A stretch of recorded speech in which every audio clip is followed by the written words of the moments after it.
মুসলিম জাতির বর্তমান অধঃপতনের অন্যতম কারণ হচ্ছে আল্লাহ রাব্বুল আলামিন সূরা সফের মধ্যে বলেছেন, ইয়া আইয়ুহাল্লাযীনা আমানু লিমা তাকুলুনা মা লা তাফআলুন। হে মুমিনগণ, তোমরা কেন এমন কথা বলো যেই কাজ তোমরা নিজেরাই করো না। তো আসলে অনেক বড় বড় কথা বলা অনেক সহজ, প্রতিশ্রুতি দেওয়া সহজ, ওয়াদা করা সহজ, এগুলোর উপর আমল করা, অঙ্গীকার রক্ষা করা এগুলো কঠিন। আল্লাহ বলেছেন, কাবুরা মাকতান ইনদাল্লাহি আন তাকুলু মা লা তাফআলুন। আল্লাহ পাকের কাছে সবচেয়ে নিকৃষ্ট সেই কাজ যা তোমরা বলো কিন্তু করো না। মুসলিম জাতির বর্তমান অধঃপতনের অন্যতম কারণ হচ্ছে কথা এবং কাজে মিল না থাকা। মুসলিম জাতির অধঃপতনের অন্যতম কারণ হচ্ছে অজ্ঞতা, সুশিক্ষার অভাব, দ্বীনি শিক্ষার অভাব এবং কোরআন সুন্নাহকে দিয়ে বিশ্বকে চ্যালেঞ্জ করার সাহসিকতার অভাব। মুসলিম জাতির অধঃপতনের অন্যতম কারণ হচ্ছে অনৈক্য, বিভেদ, হিংসা, বিদ্বেষ, বিভাজন, অভ্যন্তরীণ ক্রন্দল এবং সেক্টেরিয়াল ডিভিশন, যেটা বলি আমি যে উম্মার মধ্যেই সাম্প্রদায়িক বিভক্তি। আরেকটা কারণ হচ্ছে আত্মশুদ্ধির অভাব। অনেক জানি আমরা, অনেকে অনেক আমলও করেন বটে, কিন্তু আমলগুলো ভিতর থেকে আসে না। ভিতরে নূরের অভাব আছে, বাসিরার অভাব আছে। তো উম্মার সমস্যাগুলোকে ফাইন্ড আউট করতে হবে, প্রথম কাজ এটা। এরপরে আপনি সলিউশনের চেষ্টা করতে পারবেন। তো আমার কাছে মোটা দাগে কয়েকটা প্রবলেম মনে হয়। একটা হচ্ছে অজ্ঞতা, সঠিক পড়াশোনার অভাব, সঠিক কনস্ট্রাকটিভ সিলেবাসের অভাব, জানা অনুযায়ী আমলের ঘাটতি, দুনিয়ার মোহ, অনৈক্য, হৃদয়ে নূর না থাকা এবং কোরআন সুন্নাহকে দিয়ে এই ওয়ার্ল্ডকে চ্যালেঞ্জ করার সাহসিকতার অভাব আছে আমাদের মধ্যে।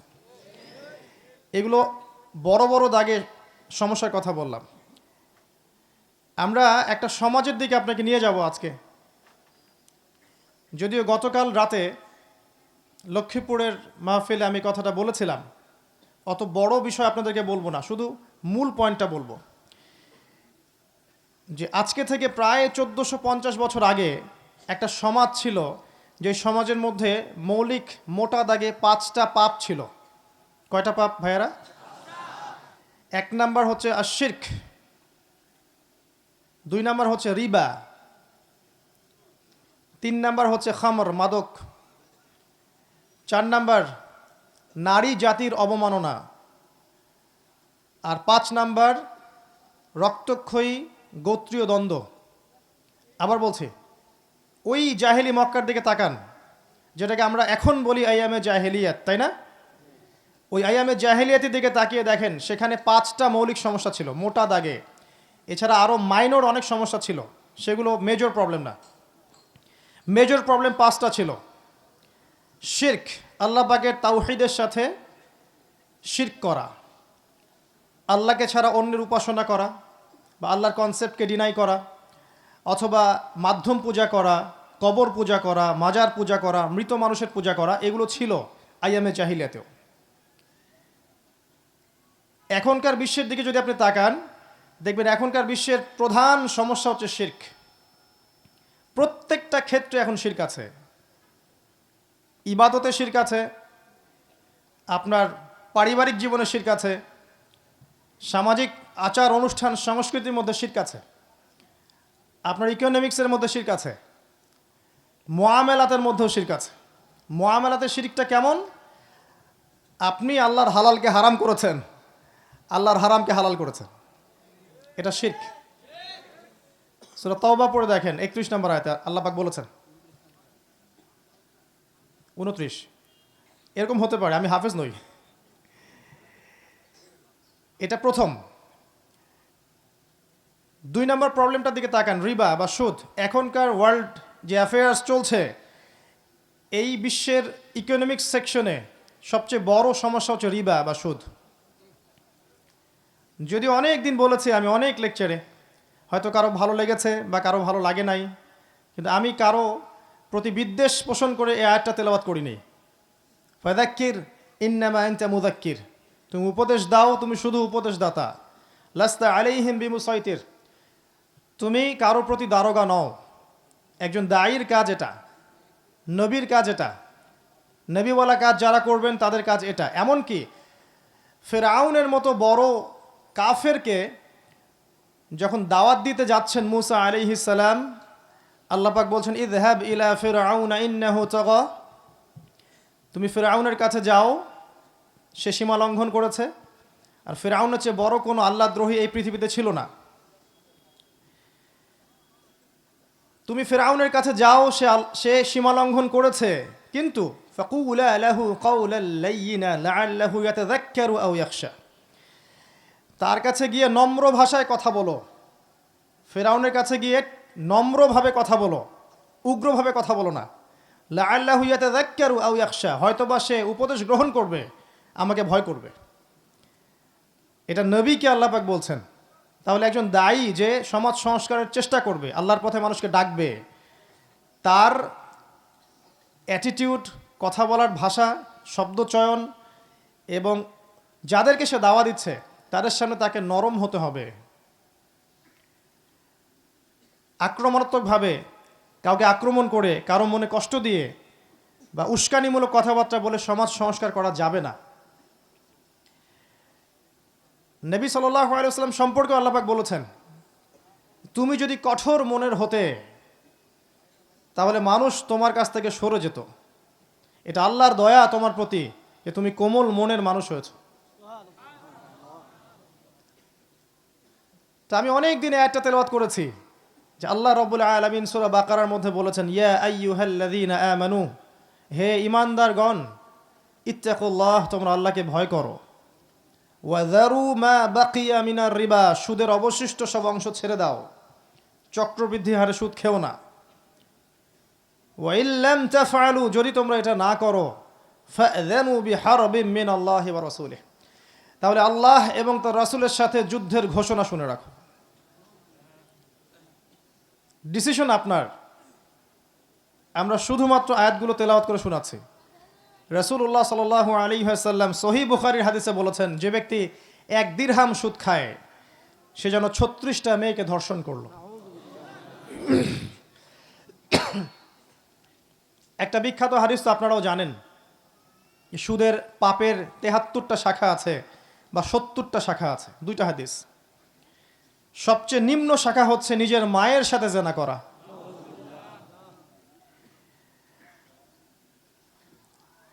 আল্লাহ রাব্বুল আলামিন বলেছেন, আল্লাযীনা ইয়াকুলুনা রিবা, যারা রিবা খায়, সুদ খায়, লা ইয়াকুমুনা ইল্লা কামা ইয়াকুমু ইয়াকুমুল্লাযী ইয়াতাখাব্বাতুহু আশ-শাইতানু মিনাল মাস, যারা রিবা বা সুদ খাচ্ছে তারা কিয়ামতের মাঠে এমন অবস্থায় উঠবে যে দেখে মনে হবে তাদেরকে জিন ধরেছে। জিন ধরা রোগী দেখেছেন কখনো? বাই দ্য ওয়ে, আপনারা তো জিনে বিশ্বাস করেন কিনা? এখনকার এই সভ্যতা তো জিনে বিশ্বাস করে না, এলিয়েনে বিশ্বাস করে। ফেরেশতাতে বিশ্বাস করে না, এলিয়েনে বিশ্বাস করে। জিনে বিশ্বাস করে না, এলিয়েনে বিশ্বাস করে। কারণ জ্ঞানের ডেফিনেশন তাদের কাছে হচ্ছে পরীক্ষা নিরীক্ষা পর্যবেক্ষণের মাধ্যমে যে সিদ্ধান্তে উপনীত হওয়া যায় সেটাই হচ্ছে জ্ঞান। অতএব আপনি আল্লাহ, ফেরেশতা, জিন, কবরের আযাব, মিজান, পুলসিরাত, জান্নাত, জাহান্নাম, এগুলোকে আপনি পরীক্ষাগারে পরীক্ষা করে প্রমাণ করতে পারবেন না। দ্যাট ইজ ওয়াই এগুলোর কোনো এক্সিস্টেন্স বা অস্তিত্ব নাই। নাউজুবিল্লাহ।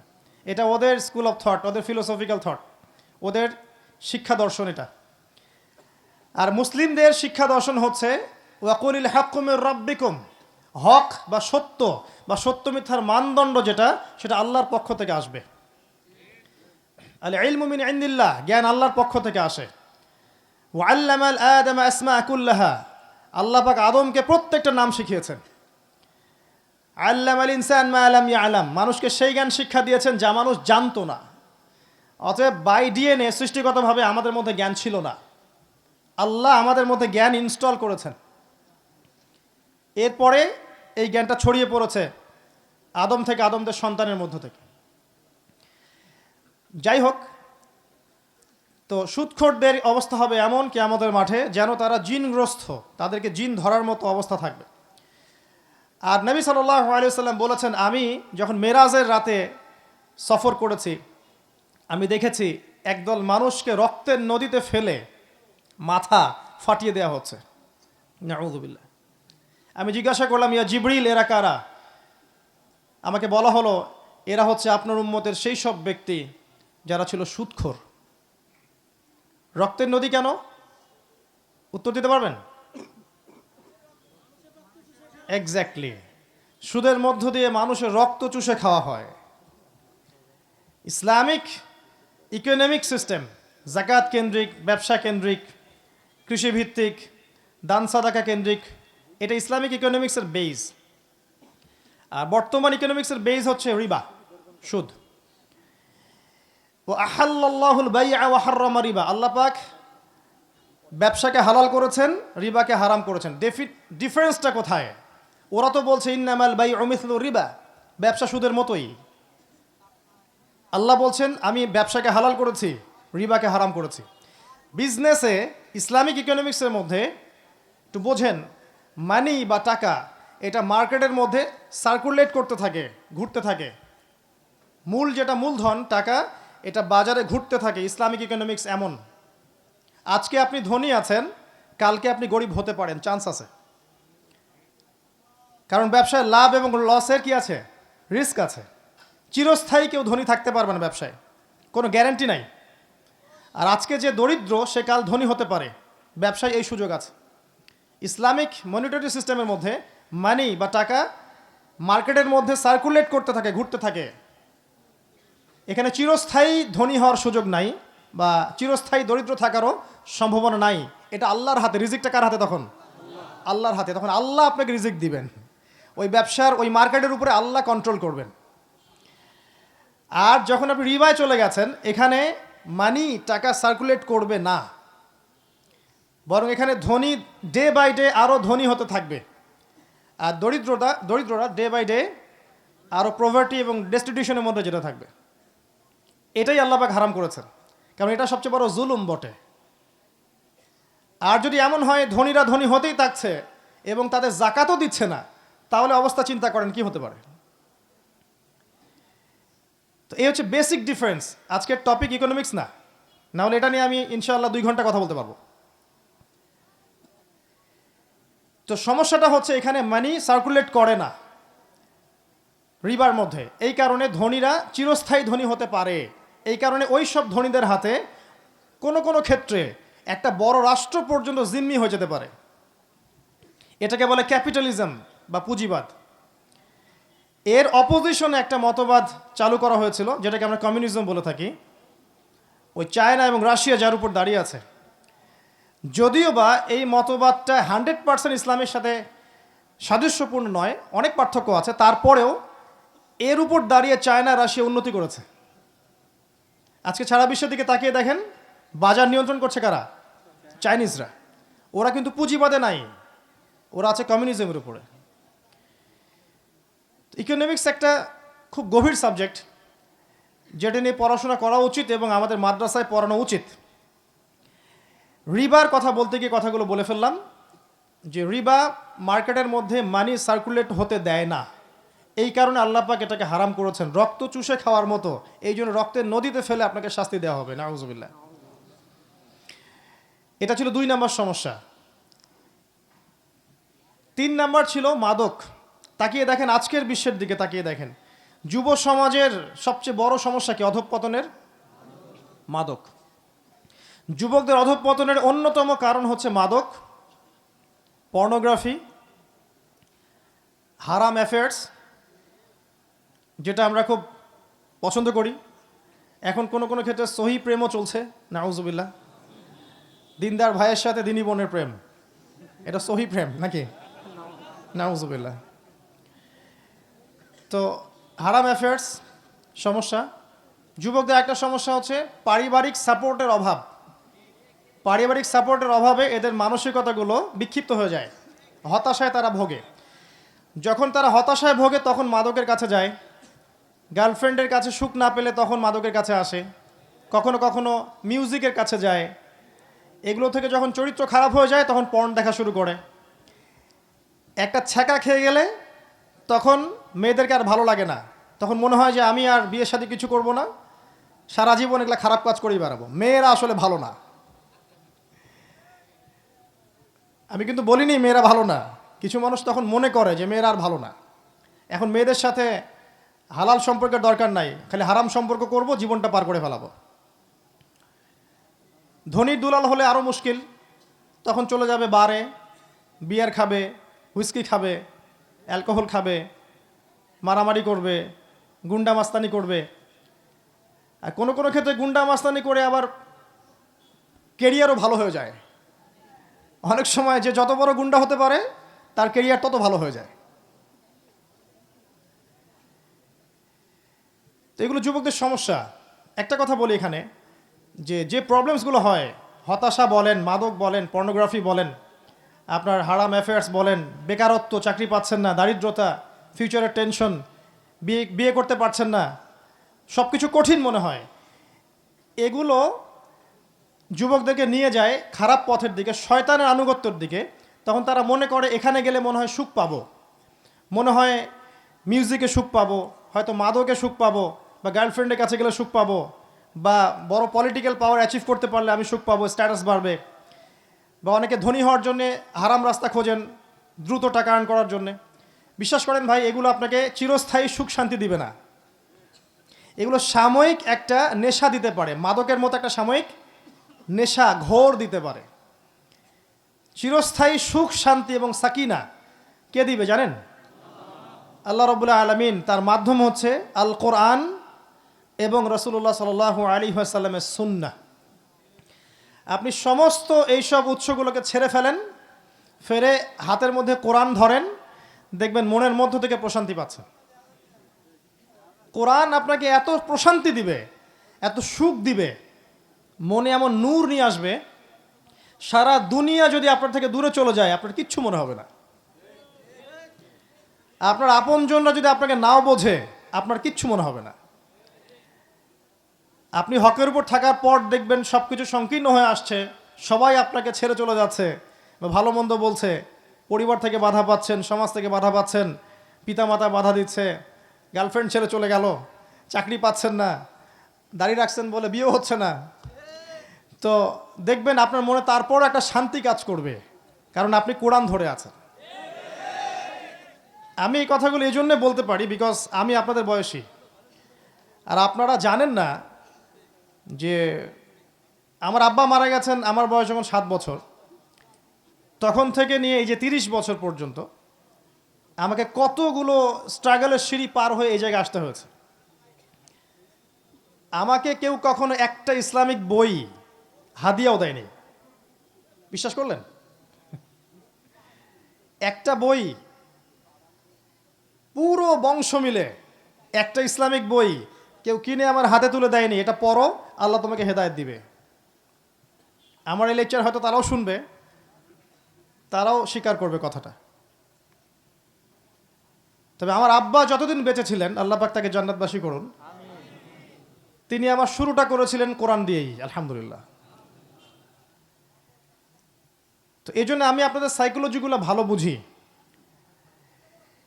তো এই মাদকটা এখনকার বিশ্বের দেখবেন প্রধান সমস্যা, যুবকদের অধঃপতনের।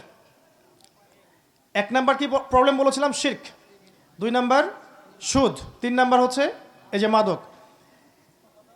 আইন দিয়ে, প্রশাসন দিয়ে, পুলিশ দিয়ে লসগুলো বাস্তবায়ন করে কশ্চিনকালেও সমাজ থেকে 100% মাদক দূর করতে পারবেন না, যতক্ষণ পর্যন্ত মানুষের ভিতরটাকে, ইন্টারনাল যে আত্মাটা আছে, এটাকে আপনি আল্লাহর আনুগত্যে না নিয়ে আসতে পারছেন। যখন দেখবেন যুবকরা এসব থেকে মুখ ফিরিয়ে আল্লাহর কোরআনকে ধরেছে হাতে, নামাজ পড়ছে 5 ওয়াক্ত, দান সাদাকা করছে, কোরআন তেলাওয়াত করছে, রোজা রাখছে, দাড়ি ছেড়ে দিয়েছে, টাকনুর উপর কাপড় পরছে, হারাম অ্যাফেয়ার্স ছেড়ে দিয়েছে, হালাল খাচ্ছে, অটোমেটিক দেখবেন এই যুবক কোশ্চিন কালেও মাদকের কাছে যাবে না, কিচ্ছু করতে হবে না, শুধু মানুষের অন্তর জগৎটাকে পরিবর্তন করতে হয়। এটাই ছিল নবীদের কাজ। তারা এসে মানুষের আত্মাটাকে, আমাদের নবী সাল্লাল্লাহু আলাইহি ওয়াসাল্লাম আগে মানুষের মস্তিষ্কটাকে, আত্মাটাকে পরকালমুখী করেছেন, দুনিয়া থেকে পরকালমুখী করেছেন। মানুষকে বুঝিয়েছেন যে তোমাকে মৃত্যুবরণ করতে হবে, কবরে সওয়াল জবাব হবে, জান্নাত জাহান্নামের বিষয় আছে, আল্লাহর সামনে দাঁড়িয়ে তোমাকে জবাবদিহি করতে হবে। এই চেতনা যখন ঢুকবে ভিতরে, অটোমেটিক দেখবেন মানুষ পাপ থেকে দূরে আছে। এরপরেও পাপ হতে পারে, তখন পাপের শাস্তি হবে, আইন হবে, বিচার হবে। চতুর্থ সমস্যা ছিল ওই যুগের নারীর অবমাননা। একটু বিচক্ষণ দৃষ্টি দিয়ে দেখেন, আজকের বিশ্বে নারীদের উপর যে অবমাননা হচ্ছে, ধর্মের নামে হোক আর অধর্মের নামেই হোক, এটা আইয়ামে জাহিলিয়াতকেও হার মানিয়েছে। ধর্মের নামে আমরা ওদেরকে সম্পত্তি দিচ্ছি না, মুসলিম ধর্মের নামে আমরা ওদেরকে শিক্ষা দিচ্ছি না। নারীরা সারা দেশ চষে বেড়াবে, ফিতনা ছড়াবে না। দিনই মসজিদে আসলে, মসজিদে আসলে বা দিনই হালাকায় আসলে ফিতনা ছড়াবে, তাই না? আমরা বলছি না এগুলো? শিক্ষা থেকে বঞ্চিত করছি, তাদের জন্য ভালো প্রতিষ্ঠান গড়ে তুলতে পারছি না। শুধু মেয়েরা পড়বে, মানে ছেলেদের ওখানে এন্ট্রেন্স থাকবে না, শুধু মেয়েদের জন্য আলাদা স্বতন্ত্র প্রতিষ্ঠান গড়তে পারছি না। একটু ভাবেন, আপনার স্ত্রী বা আপনার বোন, আপনার মা শিখবে কোথায়? দিনটা শেখার মাধ্যমটা কি? আপনি না হয় এখানে আসছেন, অনেক মাহফিলে যাচ্ছেন, মসজিদে যাচ্ছেন, মাদ্রাসায় যাচ্ছেন, আলেম ওলামার সংস্পর্শে যাচ্ছেন, আপনার স্ত্রী কি হবে? আপনার বোন, আপনার মায়ের কি হবে? তো মেয়েদেরকে আমরা শিক্ষা দিতে ব্যর্থ হয়েছি এই দিনের নামে। অল্প কিছু মাদ্রাসা গড়ে উঠেছে মেয়েদের জন্যে, সেগুলোও কিন্তু ওয়েল কোয়ালিফাইড না, একদম এখনকার যুগ উপযোগী না। এটা আমাদের দৃষ্টিভঙ্গি থেকে মেয়ের প্রতি জুলুম হয়ে গেছে। আর এই হিউজ পপুলেশনকে অ্যাভয়েড করে আপনি কখনো সমাজ সংস্কার করতে পারবেন না। সমাজ তো দূরের কথা, পরিবারই সংস্কার করতে পারবেন না। যতই আপনি মুত্তাকি পরেজগার হন না কেন, স্ত্রী যদি লাইনে না থাকে ভাই, তাহলে আপনিও দেখবেন বেলাইনে চলে গেছেন। আর স্ত্রী যদি লাইনে থাকে, আপনাকে আত্মবিশ্বাস দেয়, আল্লাহ ওয়ালি হয়, ইনশাআল্লাহ দেখবেন আপনি বিশ্ব জয় করতে পারবেন। আল্লাহ পাক আমাদের মা বোনদেরকে হেদায়েত দান করুন এবং তাদেরকে যাবতীয় অবমাননা থেকে আল্লাহ পাক হেফাজত করুন। এগুলোর বাইরেও আছে অশ্লীলতা। আজকে মেয়েদেরকে আমরা বেহায়ের মতো নামিয়ে দিয়েছি, পর্দার বালাই নাই, ফ্রি মিক্সিং, কো এডুকেশন, কো কারিকুলাম অ্যাক্টিভিটিস সব একসাথে চলছে। যেখানে যাবেন সেখানেই নারী, রাস্তাঘাটে, মার্কেটে, সিনেমা হলে, ব্যাংকে, এভরি সিঙ্গেল সেক্টর, বললে শেষ করতে পারবো না। আর বললে আমার মুখ দিয়ে এমন কিছু শব্দ বের হয়ে যেতে পারে যেটা হয়তো অনেকের পছন্দ হবে না। তো প্রত্যেকটা জায়গায় আল্লাহ পাক কখনো বলেননি যে মেয়েরা এই অধিকার পাবে না। আল্লাহর বক্তব্য শুধু এতটুকু ছিল, তারা তাদের ক্ষেত্রে স্বতন্ত্র স্বাধীন। মেয়েরা মেয়েদের কর্মক্ষেত্রে স্বতন্ত্র স্বাধীন, মেয়েরা মেয়েদের স্কুল কলেজে স্বতন্ত্র স্বাধীন। তারা সেখানে তাদের মতো করে পড়বে, নারী টিচার থাকবে, মহিলা টিচার থাকবে, যখন চাকরি বাকরি করবে সেখানে, ব্যবসা বাণিজ্য করবে সেখানে মহিলারা থাকবে। ফ্রি মিক্সিংটাকে আল্লাহ পাক অ্যালাউ করেন নাই। এটা কি আল্লাহর অপরাধ? এটা করে আল্লাহ পাক কি ভুল করেছেন? নাউজুবিল্লাহ।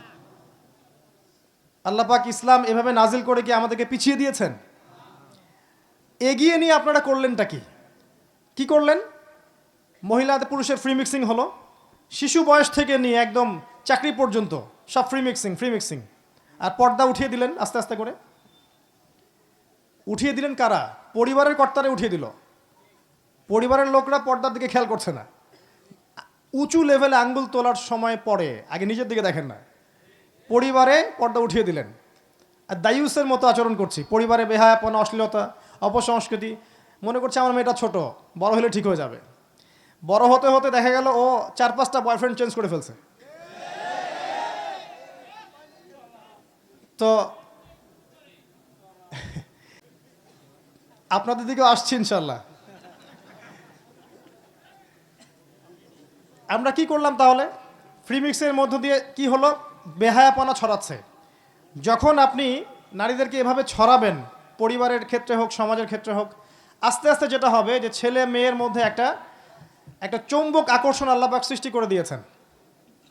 এর ফলশ্রুতিতে দেখা যাবে যে সমাজে দুর্ঘটনা ঘটবে, নারী পুরুষের মধ্যে হারাম অ্যাফেয়ার্স হবে, জেনা বাড়বে, পরকীয়া বাড়বে।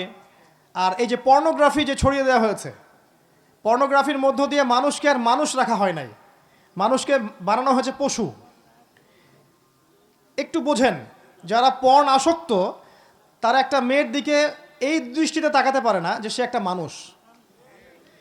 সে যখন তাকায় মনে হয় একটা ভোগের বস্তু, একে ভোগ করতে হবে, তাকে সম্মান দিতে হবে, বা সে একটা আলাদা মানুষ, তার একটা আত্মা আছে, তার একটা সত্তা আছে, এই কনসেপ্ট থাকে না। মনে হবে সে ভোগের বস্তু। এটা কিন্তু পরিকল্পিতভাবে সারা বিশ্বে ছড়িয়ে দেওয়া হয়েছে, যাতে করে নারীকে নারী মনে না করে পুরুষরা। এবং যখন এরকম সেন্টিমেন্ট তৈরি হবে তখন ধর্ষণ বাড়তে থাকবে, এবং দেখবেন ডে বাই ডে এটা বাড়ছেই আর বাড়ছেই আর বাড়ছে। আইন দিয়ে আপনি পারবেন না ডমিনেট করতে যতক্ষণ পর্যন্ত সমস্ত পর্ন সাইট বন্ধ করছেন। রুলস করে যতক্ষণ পর্যন্ত সমস্ত পর্ন সাইট বন্ধ না করছেন, ধর্ষণের সংখ্যা কমবে না। ছেলেদেরকে দোষ দিয়ে লাভ নাই যে ছেলেদের মনে রোগ আছে। যখন একটা ছেলে, এখন তো মেয়েরাও পর্ন দেখে, সবাই, ছেলে মেয়ে সবাই, এরা যখন রাতের বেলা প্রত্যেক রাতে এগুলো দেখতে থাকবে, ওর মাইন্ডসেটটা পরিবর্তন হয়ে যাবে। ভালোবাসাকে যৌনতা দিয়ে পরিবর্তন করে দেওয়া হয়েছে।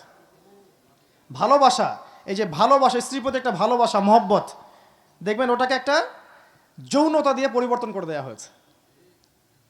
ওই যৌনতাকে মনে করা হয় এখন ভালোবাসা। নাউজুবিল্লাহ। সেটা অন্য একটা বিষয়। যেসব পরিবারে স্বামী স্ত্রীর মধ্যে মধুর সম্পর্ক আছে তাদের জীবনটা আর যাদের মধ্যে এই সম্পর্ক নাই তাদের জীবন কি এক? যারা বিয়ের আগে কখনো কোনো মেয়েকে স্পর্শ করেনি, একটা মেয়েকে দিনের কারণে ভালো লেগেছে, ভালোবেসেছে, বিয়ে করেছে, তাদের সংসারটা সুখী না? আর যারা বিয়ের আগে অনেকগুলো মেয়ের সংস্পর্শ পেয়েছে, অনেকগুলো প্রেম করেছে, অ্যাফেয়ার্স হয়েছে, জেনা হয়েছে, পরে গিয়ে একটা বিয়ে করেছে, ওর সংসার কি সেম হবে? তো এখানে ভালোবাসাকে যৌনতা দিয়ে পরিবর্তন করা হয়েছে। এই কাজটা করেছে পর্নোগ্রাফি। এর মূল রূপকার কে জানেন? বাংলাদেশ না, এর মূল রূপকার হচ্ছে পশ্চিমা বিশ্ব। বিশ্বের যত বড় বড় ফাসাদ, রিবা বলেন, পর্নোগ্রাফি বলেন, মাদক বলেন, শিরক বলেন, ইকোনমিক স্যাংশন বলেন, বড় বড় যে বিষয়গুলো আছে, ইভেন এই জঙ্গিবাদের কথাই বলেন, সবগুলোর মূল রূপকার হচ্ছে এরা এগুলোর মূল রূপকার। সুকৌশল এগুলোকে তৈরি করে সারা বিশ্বে ছড়িয়ে দিয়েছে ওদের ভিশন বাস্তবায়ন করার জন্যে। ভিশনটা কি? They want to rule the world. তারা এই বিশ্বকে শাসন করতে চায়। আর এই বিশ্বকে শাসন করতে গেলে সবচেয়ে বড় বাধা মুসলিমরা, মুসলিম যুবকরা, তরুণরা এবং আল্লাহওয়ালা মানুষেরা। কারণ তারা শিরকের সাথে আপোষ করে না, বেদাতের সাথে আপোষ করে না, হারাম মানতে চায় না, জিনা করতে চায় না, মাদক খেতে চায় না। এরা বাধা দেয়, কথা বলে, এগেইনস্টে কথা বলে। তো এদের ইন্টারনাল আত্মাটাকে ধ্বংস করে দেওয়ার জন্য মাদক, পর্নোগ্রাফি, রিবা এইসব ছড়িয়ে দেওয়া হয়েছে। আত্মার মধ্য থেকে নূর চলে গেছে। নূর চলে গেলে ইমান আর কাজ করবে না। আর ইমানের তেজ যখন কমে যাবে তখন ওই জাতিটাকে দিয়ে আপনি কোনো চ্যালেঞ্জিং বিষয় আশা করতে পারেন না। আমরা এখানে না বসে যদি এটা সাহাবায়ে কেরামের মজলিস হতো, তারা কখন এগুলোর সাথে আপোষ করতেন? তো এই হচ্ছে বাস্তবতা। তো অনেকগুলো কথা বলে ফেললাম মাঝখানে, আমি মূল প্রসঙ্গে আসি। এই নারীর অবমাননা ওই যুগের চাইতে এখন বেশি হচ্ছে। ধর্মের নামে হোক, অধর্মের নামে হোক, বেহায়াপনার নামে হোক, এই যে ধর্ষণ করা হচ্ছে, জেনা হচ্ছে, ব্যভিচার হচ্ছে, পরকীয়া বাড়ছে। গেট আপ, ড্রেস আপ দেখলে তো মনে হচ্ছে মাশাআল্লাহ সবাই হুর পড়ি নাকি। আরেকটা কথা বলি কষ্ট করে, যে কিছু ডিজিটাল পর্দাও আছে এখন, যেগুলো সমাজে মুসলিমদের মধ্যে ফিতনা ছড়াচ্ছে বেশ। খাস পর্দা করুন করার মতো করে। পোশাকটা এমন হবে না যে পোশাকটা দিয়ে গায়ের কাঠামো বোঝা যায়, 1 নাম্বার। 2 নাম্বার, পোশাকটা এমন হবে না যে পোশাক পরার পরে গায়ের রং বা গায়ের এই যে স্কিন দেখা যায়। আমার এখান থেকে এই অংশ স্কিন দেখা যাচ্ছে কি? এটা পর্দা, এটা পর্দা নয়। কাপড় এমন হবে না যে আপনি মেয়ে হয়ে ছেলের পোশাক পরছেন, এমন কাপড় পরা যাবে না। আর 4 নম্বর হচ্ছে অমুসলিমদের সংস্কৃতি যেগুলো পোশাকের মধ্যে আছে এগুলো পরা যাবে না। এই 4টা মূলনীতি মা বোনদেরকে মানতে হবে। আল্লাহ পাক তাদেরকে মানার তৌফিক দান করুন এবং আমাদের স্বামী এবং বাবাদেরকে এই তৌফিক দান করুন যাতে আমরা স্ত্রীদেরকে পর্দায় রাখতে পারি, মেয়েদেরকে পর্দায় রাখতে পারি। সারা বিশ্ব কোথায় চলে যাক যাক ভাই, সারা দেশ কোথায় যায় যাক, সারা সমাজ কোথায় যায় যাক, আপনি আপনার গঠন এককটা ঠিক রাখেন, আপনার পরিবার। তবে যখন সমাজ কলুষিত হয়ে যায় তখন পরিবারও ঠিক থাকে না, কারণ আমাদের পরিবার তো সমাজের অন্তর্ভুক্ত। পরিবার হচ্ছে একটা সমাজের গঠন একক। তো সমাজ যদি কলুষিত হয় তখন একা একা তো আর ভালো থাকা যায় না। তাই ভালো মানুষদের সংস্পর্শে থাকতে হয়, আল্লাহওয়ালাদের সংস্পর্শে থাকতে হয়, তাদের সাথে মিলেমিশে একটা কমিউনিটি বেস থাকতে হয়। আলেম ওলামার সংস্পর্শে গিয়ে মাদ্রাসা মসজিদের সাথে সম্পৃক্ত রেখে দিনী হালাকার মধ্যে নামাজের মাধ্যমে, নামাজ জামায়াত এগুলোর মধ্য দিয়ে কিন্তু দেখবেন যে আপনি সমাজে সামাজিকভাবে বেঁচে আছেন। আর এখন পরিবারগুলো হয়ে গেছে সব স্বতন্ত্র। দেখা যায় একটা পরিবারের মধ্যেই সব সদস্য আলাদা আলাদা জগতে বাস করে। কিভাবে? সবার হাতে একটা করে ফোন আছে, সবার একটা একটা আলাদা জগৎ। একটা ঘরের মধ্যে বসে সবাই গল্প করছে, দেখবেন সবার হাতে একটা করে ফোন। মানে সবাই আলাদা আলাদা জগতে বাস করছে একই ছাদের নিচে বস করার পরেও। তো আমরা আল্লাহর কাছে দোয়া করছি এই মজলিসে ইনশাআল্লাহ আল্লাহ পাক দোয়া কবুল করবেন। আল্লাহ পাক যেন আমাদেরকে সমস্ত রকম শিরক থেকে মুক্ত রাখেন, সুদ থেকে মুক্ত রাখেন, মাদকদ্রব্য থেকে মুক্ত রাখেন এবং পর্দার মধ্যে থাকার তৌফিক দান করেন মা বোনদেরকে। ছেলেদেরও পর্দা আছে। আল্লাহ পাক সূরা নূরের মধ্যে আগে ছেলেদের পর্দার কথা বলেছেন। ছেলেদেরকেও পর্দা করতে হবে। এটার জন্য অনেকে অনেক বেগ পান, অনেক প্রশ্নও করেন। উত্তর আমি একটা দিব খালি, যে যত বেশি কোরআনকে সময় দিবে তার কাছে দুনিয়ার এই চাকচিক্য ভালো লাগবে না। যে যত বেশি কোরআনকে সময় দিবেন, আমার চাইতে আপনারা বেশি দিতে পারেন, আমি যে খুব বেশি দিচ্ছি তা বলছি না। এখানে অনেক উপস্থিত মানুষ আছেন যিনি হয়তো আমার চেয়ে বেশি তেলাওয়াত করেন, আমার চেয়ে বেশি গবেষণা করেন, অনেক বেশি সময় দেন। তো যে যত বেশি সময় দিবেন কোরআনকে তার কাছে দুনিয়ার নোংরামিগুলো তত খারাপ লাগবে। আপনার নজরকে হেফাজত করা ইজি হবে আপনার জন্য। এর পাশাপাশি একা একা থাকবেন না, তিনি ভাইদের সাথে মিলেমিশে থাকবেন, একাকেই ঘুমাবেন না। এবং বাসার মধ্যে যে ঘরে ঘরে যে আমাদের টিভি মনিটর এগুলো আছে এগুলো রাখবেন না। সবাই যেখানে বসেন ডাইনিং রুম সেখানে রাখবেন। যাবতীয় পর্ন সাইটগুলোকে ব্লক করে রাখবেন আপনার ফোন থেকে। এটা করা যায়। 5 ওয়াক্ত নামাজ টাইম টু টাইম পড়বেন। রাসূলুল্লাহ সাল্লাল্লাহু আলাইহি ওয়াসাল্লামের সুন্নাহ মতো চলার চেষ্টা করবেন এবং আপনার সাধ্য মতো আপনি দিনের দাওয়াতি কাজ করার চেষ্টা করেন, মানুষকে আল্লাহর পথে ডাকার চেষ্টা করেন। দেখবেন আপনার মন থেকেই এই খারাপ বিষয়গুলোর প্রতি আকর্ষণ কাজ করবে না, কমে যাবে ইনশাআল্লাহ। এটা একটা টিপস দিলাম। আরেকটা হচ্ছে বেশি থেকে বেশি আল্লাহর জিকির করবেন। সুবহানাল্লাহ, আলহামদুলিল্লাহ, আল্লাহু আকবার, লা ইলাহা ইল্লাল্লাহ, লা হাওলা ওয়ালা কুওয়াতা ইল্লা বিল্লাহ, এগুলা। পাশাপাশি লা ইলাহা ইল্লাল্লাহু ওয়াহদাহু লা শারীকা লাহু লাহুল মুলকু ওয়া লাহুল হামদু ওয়া হুয়া আলা কুল্লি শাইইন কাদির, এটা। এছাড়াও সকাল সন্ধ্যা যত দোয়া আছে মাসনুন, এগুলো করলে আপনার মনের মধ্যে নূর চলে আসবে ইনশাআল্লাহ। আরেকটা বলবো, মৃত্যুকে স্মরণ বেশি বেশি স্মরণ করলে দেখবেন যে আপনার মনের মধ্য থেকে এই আকর্ষণগুলো উঠে যাচ্ছে। সব উঠে যাবে না তাই বলে আবার, না হলে তো আপনারও সমস্যা। পরে আবার স্ত্রীকে কি দিবেন? কিছু থাকবে, কিন্তু হারাম বিষয়ের প্রতি আকর্ষণ কমে যাবে ইনশাআল্লাহ। আল্লাহ পাক আমাদের সবাইকে হালালের উপর থাকার তৌফিক দান করুন, হারাম থেকে দূরে রাখুন। আমি 5 নম্বর সমস্যা ছিল ওই যুগে রক্তক্ষয়ী দীর্ঘস্থায়ী সংঘাত। গোত্রগুলো ছিল এই যে বনু হাশেম, তারপরে যে বনু কুরাইজা, বনু কাইনুকা, বনু তামিম, বনু তাইম, আপনার এদিকে বনু মাখজুম, অনেক গোত্র ছিল, অনেকগুলো গোত্র। এই গোত্রগুলোর মধ্যে অল্প মানে সামান্য ইস্যুতেই বড় বড় দীর্ঘস্থায়ী রক্তক্ষয়ী সংঘাত হয়েছে। এই সমস্যাটা কি এখন নাই? এই সমস্যাটা এখন বৈশ্বিক রূপ লাভ করেছে। দেখবেন, খেয়াল করে দেখবেন, এখন ধর্মের মধ্যে আমরা বিভিন্ন দলে বিভক্ত আছে না? পলিটিক্সের মধ্যে আমরা বিভিন্ন দলে বিভক্ত। আবার জিও পলিটিক্সের ক্ষেত্রে দেখেন, আমরা বিভিন্ন রাষ্ট্র বিভক্ত এবং এক রাষ্ট্র কিভাবে আরেক রাষ্ট্রকে আক্রমণ করে ডমিনেট করতে পারে এই চেতনায় ফিকির করতে থাকে সারা জীবন। এবং কোনো কোনো ক্ষেত্রে দেখা যায় বিনা অপরাধে নিরীহদের উপর অত্যাচার করা হচ্ছে। এই যে দীর্ঘস্থায়ী রক্তক্ষয়ী সংঘাত আইয়ামে জাহিলিয়াতের ওই সুন্নাহ, নাউজুবিল্লাহ, ওইটা এখনও কিন্তু বাস্তবায়িত আছে, বরং এখন আরও অনেক বড় স্কেল এটা পৌঁছে গেছে। তো আমি একটু গুটাচ্ছি এই জায়গা থেকে, যে আমি যে 5টা মৌলিক সমস্যার কথা বললাম, আইয়ামে জাহিলিয়াতে যে 5টা সমস্যা ছিল, 1 নাম্বার আল্লাহর সাথে শিরক করা, 2 নাম্বার কি রিবা বা সুদ, 3 নাম্বার মাদকদ্রব্য, 4 নাম্বার নারী জাতির অবমাননা, আর 5 নাম্বার কি দীর্ঘস্থায়ী রক্তক্ষয়ী সংঘাত। এগুলো কিন্তু বর্তমান বিশ্বেও মৌজুদ আছে। আপনাকে 2 চোখ দিয়ে দেখতে হবে, বাইরের চোখ আর ভিতরের চোখ। এখন প্রশ্ন হচ্ছে যে এই যে যুগটা ছিল, এই যুগটা কেমন করে পরিবর্তন হলো? উত্তর, এই যুগটা পরিবর্তন হয়েছে কোরআনের আলোয়। ওই যুগটা পরিবর্তন হয়েছে কোরআনের আলোয়। একটু দেখাবো কিভাবে। রাসূলুল্লাহ সাল্লাল্লাহু আলাইহি ওয়াসাল্লাম এই যুগেই জন্ম নিয়েছিলেন, তাই না? জন্ম নেওয়ার পরেও কিন্তু তিনি ওই যুগের স্রোতে গা ভাসিয়ে দেননি।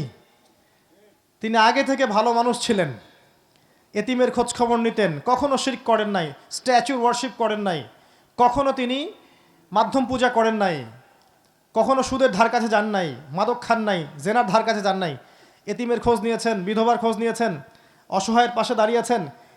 যাবতীয় চারিত্রিক গুণাবলীতে তিনি আগেই বলিয়ান ছিলেন, আগে থেকেই।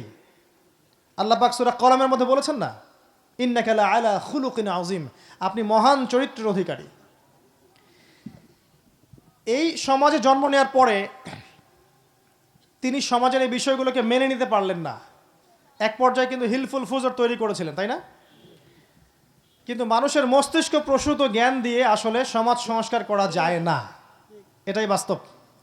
এই জন্য নবী সাল্লাল্লাহু আলাইহি ওয়াসাল্লাম শতভাগ সফল হয়েছিলেন এটা আমরা বলতে পারছি না, কারণ সমাজের সমস্ত সমস্যা তিনি তখন দূর করতে পারেননি। এরপর যখন তার বয়স 40 হয়ে গেল, সমাজ থেকে তিনি ডিসকানেক্টেড থাকতে লাগলেন, তাই না? আপনারা সিরাত তো পড়েছেন, পড়েন নাই? রাসূলুল্লাহ সাল্লাল্লাহু আলাইহি ওয়াসাল্লামের জীবনে একটাবার কারা কারা পড়েছেন হাত তোলেন। আপনারা সংখ্যাটা একটু দেখেন। বাস্তবতা হচ্ছে এটা, বাস্তবতা যখন এমন, তখন আল কোরআনের আলো ঘরে ঘরে জ্বলবে না। বাস্তবতা যখন এমন, তখন আল কোরআনের আলো ঘরে ঘরে জ্বলবে না, বিশ্বে জ্বলবে না। যখন এই প্রশ্নের উত্তর দেওয়ার জন্য সবাই হাত উঁচু করবেন, যে আমরা সবাই রাসূলের জীবনী একবার পড়েছি, সবাই কোরআন একবার খতম দিয়েছি অর্থসহ, সবাই দিনের বেসিক জ্ঞান অর্জন করেছি, ঠিক আছে, সবাই আল্লাহর হালালকে হালাল জেনেছি, হারামকে হারাম জেনেছি, তখন দেখবেন আল কোরআনের আলো সব জায়গায় জ্বলবে, তার আগে জ্বলবে না। তো রাসূল সাল্লাল্লাহু আলাইহি ওয়াসাল্লাম যখন এই 40 বছরে আসলেন, তখন সমাজ থেকে ডিটাচ থাকা শুরু করলেন। অল্প কিছু খাবার নিতেন, নিয়ে গুহায় চলে যেতেন। হেরা গুহায় বসে তিনি ধ্যান করতেন, আল্লাহকে ডাকতেন, এবং এই সমস্যা কেমন করে সলভ করা যায় এই চিন্তা ফিকির করতেন।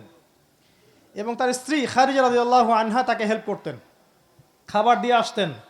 আপনারা হয়তো যারা হজ উমরা করতে গিয়েছেন তারা দেখেছেন যে গারে হেরা কত উঁচু, দেখেন নাই? এত উঁচু, উঠতে আর নামতেই 2-3 ঘন্টা সময় চলে যাবে। এত উঁচু পথ খাদিজা রাদিয়াল্লাহু আনহা একজন মহিলা হয়েও ওঠানামা করেছেন তার স্বামীর স্বপ্ন বাস্তবায়নে সাহায্য করার জন্য। খেয়াল করেছেন? তাই ঘরের মধ্যে একটা নেককার স্ত্রী থাকলে আপনি দুনিয়াতে জান্নাতে থাকবেন ইনশাআল্লাহ। আর ঘরে যদি একটা বদকার স্ত্রী থাকে তাহলে দুনিয়াতেই আপনি জাহান্নাম। খাদিজা রাদিয়াল্লাহু আনহা ছিলেন তার প্রেমময় প্রিয়তম স্ত্রী, যার কথা তিনি শেষ বয়সে গিয়েও বলতেন। আর আয়েশা রাদিয়াল্লাহু আনহা একটু ঈর্ষা করতেন, আপনি কেন তার কথা বলেন যার দাঁত পড়ে গিয়েছিল, বয়স হয়ে গিয়েছিল। রাসূল সাল্লাল্লাহু আলাইহি ওয়াসাল্লাম বলতেন, আয়েশা তুমি তাকে ভালো মন্দ বলো না, কারণ যখন কেউ আমার প্রতি ঈমান আনেনি তখন খাদিজা আমার প্রতি ঈমান এনেছে। তাই কষ্টের সময় সাথীদেরকে ভুলে যাবেন না। কষ্টের সময় সাথীরাই হচ্ছে আপনার প্রকৃত বন্ধু। সুখের সময় অনেক মানুষ পাশে আসবে, তাকবীর দিবে, আল্লাহু আকবার বলবে, স্লোগান দিবে, বিপদের সময় দেখবেন কেউ নাই পাশে। আর এই জন্য আমি বলি একটা কথা বারবার, যে আল্লাহ ছাড়া আপন বলতে আসলে কেউ নাই। আল্লাহকে আপন করে নেন, সব আপনার হয়ে যাবে ইনশাআল্লাহ। আল্লাহকে পর করে অন্যদেরকে আপন করতে যান, সব ভেস্তে যাবে, কিছু থাকবে না। তো যাই হোক, রাসূল সাল্লাল্লাহু আলাইহি ওয়াসাল্লাম ওই গুহায় বসে চিন্তা করতেন কিভাবে এই সমাজটাকে পরিবর্তন করা যায়। ঠিক তখন আল্লাহর পক্ষ থেকে ওহী এসেছে। জিবরাইল আলাইহিস সালাম সশরীরে এসেছেন, তার 600টার পাখা ছিল, এসে বলেছেন ইকরা, পড়ুন। কি বলেছেন ভাই? ইকরা মানে পড়ুন। নবীজি বলেছেন মা আনা বিকারি, আমি তো পড়তে জানি না। কারণ তিনি লিখতেও জানতেন না, পড়তেও জানতেন না। আর এটাতে আসলে লজ্জা পাওয়ার কিছু নাই। স্বাক্ষর, নাম সাইন করতে পারলেই যে জ্ঞানী হওয়া যায় এমন নয় বিষয়টা। জ্ঞান আল্লাহর পক্ষ থেকে আসে। এমন অনেক মানুষ আছেন যারা লিখতে পড়তে জানেন না, কিন্তু অনেক জ্ঞানী সমাজের মধ্যে আছে না? এমন অনেক বড় বড় কিন্তু কবি, সাহিত্যিক, ঔপন্যাসিক ছিলেন, যারা অনেক সময় এই যে স্কুলে পড়েন নাই, কলেজে পড়েন নাই, আছে না? তো রাসূল সাল্লাল্লাহু আলাইহি ওয়াসাল্লাম লিখতে জানতেন না, পড়তে জানতেন না, অক্ষর জ্ঞানহীন ছিলেন। আল্লাহ পাক তাকে বাছাই করেছেন যাতে মানুষ এটা বলতে না পারে যে তিনি কোরআন বানিয়ে রচনা করে নিয়ে এসেছেন। তার কাছে ওহী আসলো, তিনি বললেন আমি পড়তে জানি না। তো জিবরাইল আলাইহিস সালাম তাকে চেপে ধরলেন শক্ত করে, ছেড়ে দিলেন, দিয়ে বললেন ইকরা, পড়ুন এবার। নবীজি বললেন মা আনা বিকারি, আমি তো পড়তে জানি না। আবার চেপে ধরলেন, আবার ছেড়ে দিলেন। সহিহ বুখারীর হাদিস এটা। শেষে গিয়ে বললেন ইকরা বিসমি রাব্বিকাল্লাযী খালাক, পড়ুন আপনার সেই রবের নামে যিনি আপনাকে সৃষ্টি করেছেন। তাহলে দেখেন, সমাজের এই সমস্যাগুলোকে দূর করার জন্যে, পরিবর্তন করার জন্যে, জাহেলিয়াতিপূর্ণ সমাজকে আলোর সমাজ বানানোর জন্যে আগে পড়তে হবে। কি করতে হবে? পড়তে হবে। আল্লাহ পাক তার নবীকে প্রথমে বলেন নাই নামাজ পড়ো, রোজা রাখো, যাকাত দাও, হজ করো, স্ট্যাচুর ওয়ার্শিপ করো না, কিচ্ছু বলেন নাই। আল্লাহ পাক কি বলেছেন? পড়ো। কি পড়বেন? জেনারেল লাইনেই পড়েন আর মাদ্রাসা লাইনেই পড়েন না কেন, আপনাকে কয়েকটা সাবজেক্ট পড়তে হবে। 1 নাম্বার আল কোরআন, কোরআনের তিলাওয়াত শিখতে হবে, অর্থ বুঝতে হবে, তাফসীর পড়তে হবে, আরবি ভাষা শিখতে হবে, কোরআন নিয়ে গবেষণা করতে হবে। 2 নাম্বার হাদিস, হাদিসের ছোট থেকে বড় সমস্ত কিতাবগুলো পড়তে হবে। একদম হাদিস আরবাইন থেকে শুরু করে এই যে ফয়জুল কালাম, রিয়াদুস সালিহিন, মিশকাত, বুলুগুল মারাম, নাসাই, আবু দাউদ, তিরমিজি, বুখারী, মুসলিম, সব ধাপে ধাপে, একবারে আবার গাছের আগালে উঠতে যাবেন না। 3 নাম্বার পড়তে হবে সিরাত, রাসূলুল্লাহ সাল্লাল্লাহু আলাইহি ওয়াসাল্লামের জীবনী। 4 নাম্বার পড়তে হবে ইসলামের ইতিহাস। 5 নাম্বার পড়তে হবে ইসলামিক ইকোনমিক্স বা ইসলামী অর্থনীতি। 6 নাম্বার পড়তে হবে সাহাবায়ে কেরামের জীবনী। 7 নাম্বার জিওপলিটিক্স, মানে এই যে ভূ রাজনৈতিক প্রেক্ষাপট। 8 নাম্বার হচ্ছে ফিলোসফি বা দর্শন, ইসলামিক ফিলোসফি। এই সাবজেক্টগুলো যদি আপনি পড়েন, জেনারেল লাইনেই পড়েন আর মাদ্রাসা লাইনেই পড়েন, ইনশাআল্লাহ দেখবেন আপনি কোরআন এবং সুন্নাহকে দিয়ে বিশ্বকে ব্যাখ্যা করতে পারছেন। আর একমুখী জ্ঞান অর্জন করে আগামী বিশ্বকে আমরা ডিল করতে পারবো না।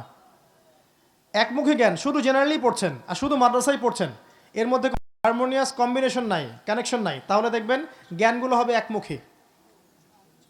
একজন মেডিকেল ডক্টর ইমামতি করবেন এমন যোগ্যতা অর্জন করতে হবে। আবার একজন ইমাম সাহেব সমাজের নেতা হবেন এই যোগ্যতা অর্জন করতে হবে। দ্বিমুখী পড়াশোনা করে আসলে খুব একটা ফায়দা হচ্ছে না। আর যারা জেনারেল লাইনে পড়ছেন তাদের প্রতি অনুরোধ থাকবে, আপনার জ্ঞানটাকে আপনি ইসলামের কল্যাণে ব্যয় করেন। ওই সাবজেক্টেই পড়েন, যে সাবজেক্ট আপনি পড়ছেন ওই জ্ঞানটাকে দিনের খেদমতের দিকে নিয়ে আসেন। সম্ভব না? একজন ডক্টর তিনি কি ভালো সমাজসেবী হতে পারেন না? একজন ইঞ্জিনিয়ার তিনি কি সমাজকে ভালো কিছু দিতে পারেন না? একজন অর্থনীতিবিদ, রাষ্ট্রবিজ্ঞানে পড়েছেন, তিনি সমাজকে, রাষ্ট্রকে ভালো কিছু দিতে পারবেন না? এই সাবজেক্টগুলো কোনোটাই অনইসলামিক সাবজেক্ট নয়। হতাশ হবেন না, ওই সাবজেক্টটাই পড়বেন, কিন্তু আপনার বেসটা কি হবে? ইসলামিক। ইসলামের সাবজেক্টগুলো পড়বেন, কোরআন, আরবি ভাষা, সিরাত, হাদিস, ইসলামের ইতিহাস, ফিকটা বলতে ভুলে গিয়েছিলাম, ফিক, এবং ইসলামিক ইকোনমিক্স, জিওপলিটিক্স, এগুলো পড়বেন। আল্লাহ পাক সবাইকে পড়ার তৌফিক দান করুন। আপনাদের চেয়ে 1 ডিগ্রি বেশি হলে আমাকে যেন পড়ার তৌফিক দান করেন, না হলে তো আমাকে আর এখানে ডাকবেন না, আমাকে ওখানে বসা লাগবে। আর আপনারা এখানে বসবেন। এটা যেন হয়, দোয়া করি, এটাও যেন হয়, আল্লাহ যেন কবুল করে। আমি তো রাসূল সাল্লাল্লাহু আলাইহি ওয়াসাল্লামকে প্রথম পড়তে বলা হয়েছে। এবার খেয়াল করে দেখেন, এই ওহীটা আসলো কখন? যখন তার বয়স 40। এবার 23 বছর পরে চলে যান, 23 বছর পর চলে যান। এবার আপনি মক্কার দিকে তাকান, যখন রাসূল সাল্লাল্লাহু আলাইহি ওয়াসাল্লামের বয়স হচ্ছে 63। কত বছর? এই মাত্র 23 বছর, অনলি 23 ইয়ার্স। এই 23 বছরের ব্যবধানে আপনি দেখেন ওই আইয়ামে জাহিলিয়াতের কোনো শিরক মক্কায় আর বাকি নাই। আছে? বোঝেন এই জায়গাটা ভালো করে। আইয়ামে জাহিলিয়াতের কোনো রিবা বা সুদ মক্কায় আর বাকি নাই। আছে? আইয়ামে জাহিলিয়াতের কোনো মাদক মক্কায় নাই। আইয়ামে জাহিলিয়াতের কোনো নারীর অবমাননা মক্কায় নাই। এবং ওই যে গোত্রীয় দ্বন্দ্ব, হানাহানি, মারামারি, কাটাকাটি মক্কায় আছে? নাই। সবাই ভাই ভাই হয়ে গেছে।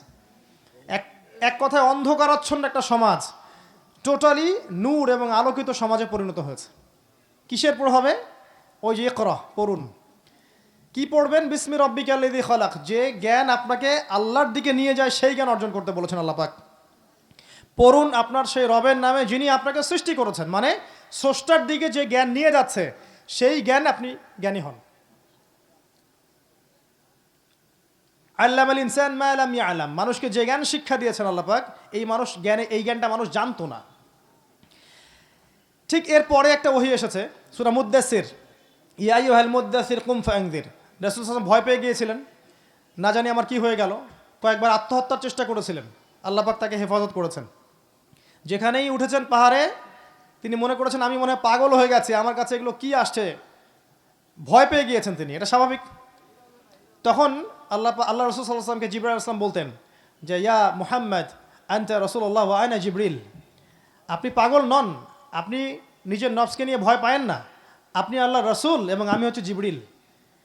তার মনটা ওহী আসার যোগ্য হতে, মানে ধারণ ক্ষমতা অর্জন করতে সময় লেগেছে। কারণ ওহীর একটা ওয়েট আছে, আছে না? ওহীর একটা ভার আছে। কেমন ভার জানেন? সহিহ বুখারী একটা হাদিসে এসেছে, অন্য কিতাবেও আছে, যে শীতের রাত্রে যখন রাসূলুল্লাহ সাল্লাল্লাহু আলাইহি ওয়াসাল্লামের উপরে ওহী নাজিল হতো, ঘামে তার কপালটা ঘেমে যেত, গা দিয়ে দরদর করে ঘাম পড়তো। এটা হচ্ছে ওহীর একটা ওজন আছে। যায়েদ বিন সাবিত একজন সাহাবী ছিলেন রাদিয়াল্লাহু আনহু। তিনি বলেছিলেন যে একবার রাসূল সাল্লাল্লাহু আলাইহি ওয়াসাল্লামের পা আমার পায়ের উপরে ছিল, শুয়েছিলেন তিনি আমার সাথে, পাটা রেখেছেন আমার পায়ের উপরে এভাবে। তখন তার কাছে ওহী এসেছে একটা, মনে হচ্ছিল যে আমার পা মনে হয় এই যে পাহাড়ের নিচে পড়েছে, পাটা গুঁড়া হয়ে যাবে, এত ভারী মনে হচ্ছিল। তো ওহীর একটা ওজন আছে। লাউ আনজালনা হাযাল কোরআন আলা জাবাল, যদি আমি কোরআনকে পাহাড়ে নাজিল করতাম, লা রাআইতাহু খাশিআম মুতাসাদ্দিআম মিন খাশিয়াতিল্লাহ, তাহলে হে নবী আপনি দেখতেন এই পাহাড়টা আল্লাহর ভয়ে চূর্ণ বিচূর্ণ হয়ে থরথর করে কাঁপছে। ওই কোরআনই আমাদের মনের মধ্যে আছে, কিন্তু আমাদের মনে কোনো ভাবান্তর হয় না আসলে। তো ওহী আসতে মনটাকে ওহীর পাওয়ার যোগ্য করতে, স্থির করতে একটু সময় লেগেছে। এরপরে ওহী এসেছে সূরা মুদ্দাসিরের প্রথম 5 আয়াত, ইয়া আইয়ুহাল মুদ্দাসির, হে চাদর আবৃত রাসূল, কুম ফাআনযির, আপনি উঠুন এবং সতর্ক করুন। এখানে উঠুন মানে বিছানা থেকে উঠুন নয়, উঠুন মানে হচ্ছে হকটা নিয়ে সমাজে নেমে পড়ুন এবং মানুষকে সতর্ক করুন। রব্বাকা ফাকাব্বির, আপনার রবের তাকবীর পাঠ করুন। ওয়া সিয়াবাকা ফাতাহহির, আপনার দেহ এবং আত্মাকে পরিষ্কার করে রাখুন। ওয়া রুজজা ফাহজুর, এবং অহেতুক কথা এবং কাজ এগুলো এড়িয়ে চলেন। এরপরে ওহী আসা শুরু হলো, একটার পর একটা, একটার পর একটা। যখন যে সিচুয়েশন তখন সেই ওহী। 23 বছর পর আপনি মক্কাকে দেখেন, এখানে নাই কোনো শিরক, নাই কোনো রিবা, নাই কোনো মাদক, না নারীর কোনো অবমাননা আছে, আর না কোনো গোত্রীয় হানাহানি আছে। এই সময়টুকুতে প্রিয় ভাইরা, রাসূলুল্লাহ সাল্লাল্লাহু আলাইহি ওয়াসাল্লাম এবং সাহাবায়ে কেরাম আসলে কি করেছেন, এইটুকু বলে আমি শেষ করছি। এই সময়টুকুতে তারা আসলে কি করেছেন? শুধু কি দাওয়াতি কাজ করেছেন, বা শুধু কি আমল করেছেন, না শুধু জিকির করেছেন, নাকি শুধু কোরআন তেলাওয়াত করেছেন, না শুধু বদর উহুদের মতো যুদ্ধ করেছেন? কি করেছেন আসলে? এই পুরো সময়টা জুড়ে এই কোরআনকে কেন্দ্র করে তারা মূলত 6টা কাজ করেছেন। কয়টা কাজ? 6টা কাজ। এই জায়গাটা মনে রাখেন, বাকিটা ভুলে গেলে যান তাও ভালো। এই জায়গাটুকু মনে রাখেন, কয়টা কাজ করেছেন? বিশ্বাস করেন এই 6টা কাজ যদি আমরা করতে পারি ইনশাআল্লাহু আজ্জা ওয়া জাল, আপনি আগামী 30, 40, 50, 100 বছর পরে গিয়ে হলেও দেখবেন ইসলামী খিলাফা, ইসলামী পুরো কন্টিনেন্ট সব আবার বাস্তবায়ন হয়েছে ইনশাআল্লাহ। এবং কিয়ামতের আগে এটা হবেই, কিয়ামতের আগে এই দিন এই বিশ্ববাসী দেখে যাবেই ইনশাআল্লাহ। এটা কুদি আল্লাহ পাক লিখে দিয়েছেন। আল মাহদি আসবেন, ঈসা ইবনে মারিয়াম আসবেন, এগুলো হবেই, কেউ এটাকে উল্টাতে পারবে না। এই সময়টুকু আপনি সারভাইভ করবেন কিভাবে? এই সময়টুকুর মধ্যে রাসূলুল্লাহ সাল্লাল্লাহু আলাইহি ওয়াসাল্লাম এবং সাহাবায়ে কেরাম এই মূলত 6টা কাজ করেছিলেন। একটা হচ্ছে আল কোরআনকে তারা বিশুদ্ধ করে পড়তে শিখেছেন সবাই। আমাদের মধ্যে সবাই কোরআন তেলাওয়াত করতে পারি তো ইনশাআল্লাহ? যারা পারি না আবার শিখবো ইনশাআল্লাহ, আর যারা পারি আরও ভালো করে শিখবো ইনশাআল্লাহ। শয়তান 3টা ধোঁকা দিবে, এসে বুঝাবে যে আপনি অনেক জানেন, আপনার জানার দরকার নাই। শয়তান বোঝাবে যে আপনার অনেক বয়স হয়ে গেছে, আপনি এখন আর পারবেন না। আর শয়তান এসে আবার বোঝাবে, যদি এই দুইটাকে উত্তীর্ণ করে সামনে চলে যান, শয়তান আবার আসবে, এসে বলবে যে সামনে অনেক সময় পড়ে আছে, পরে শিখে নিব। তো এই আর কি বিষয়। তিলাওয়াত বিশুদ্ধ করে না শিখলে সমস্যা আছে। কোরআন তেলাওয়াত সারা বছর করে যাবেন, সারা জীবন, কিন্তু ভুল হবে, অর্থগুলো উল্টাপাল্টা হয়ে যাবে। একটা এক্সাম্পল দিয়েই বোঝেন তাহলে কিরকম হবে। আলহামদুলিল্লাহ অর্থ মানে কি? এখানে যে হা আছে, এটা কি বড় হা না ছোট? হুত্তি না হাওয়াজ? হায়ে হুত্তি, এটাকে বলে বড় হা। উচ্চারণ কোথা থেকে করতে হয়? মাঝখান থেকে। মাশাআল্লাহ। এখানে যদি আপনি আলহামদুলিল্লাহ বলেন, অর্থ হচ্ছে সমস্ত প্রশংসা কার জন্যে? আল্লাহর জন্য, রব্বুল আলামিন, তিনি জগৎসমূহের প্রতিপালক।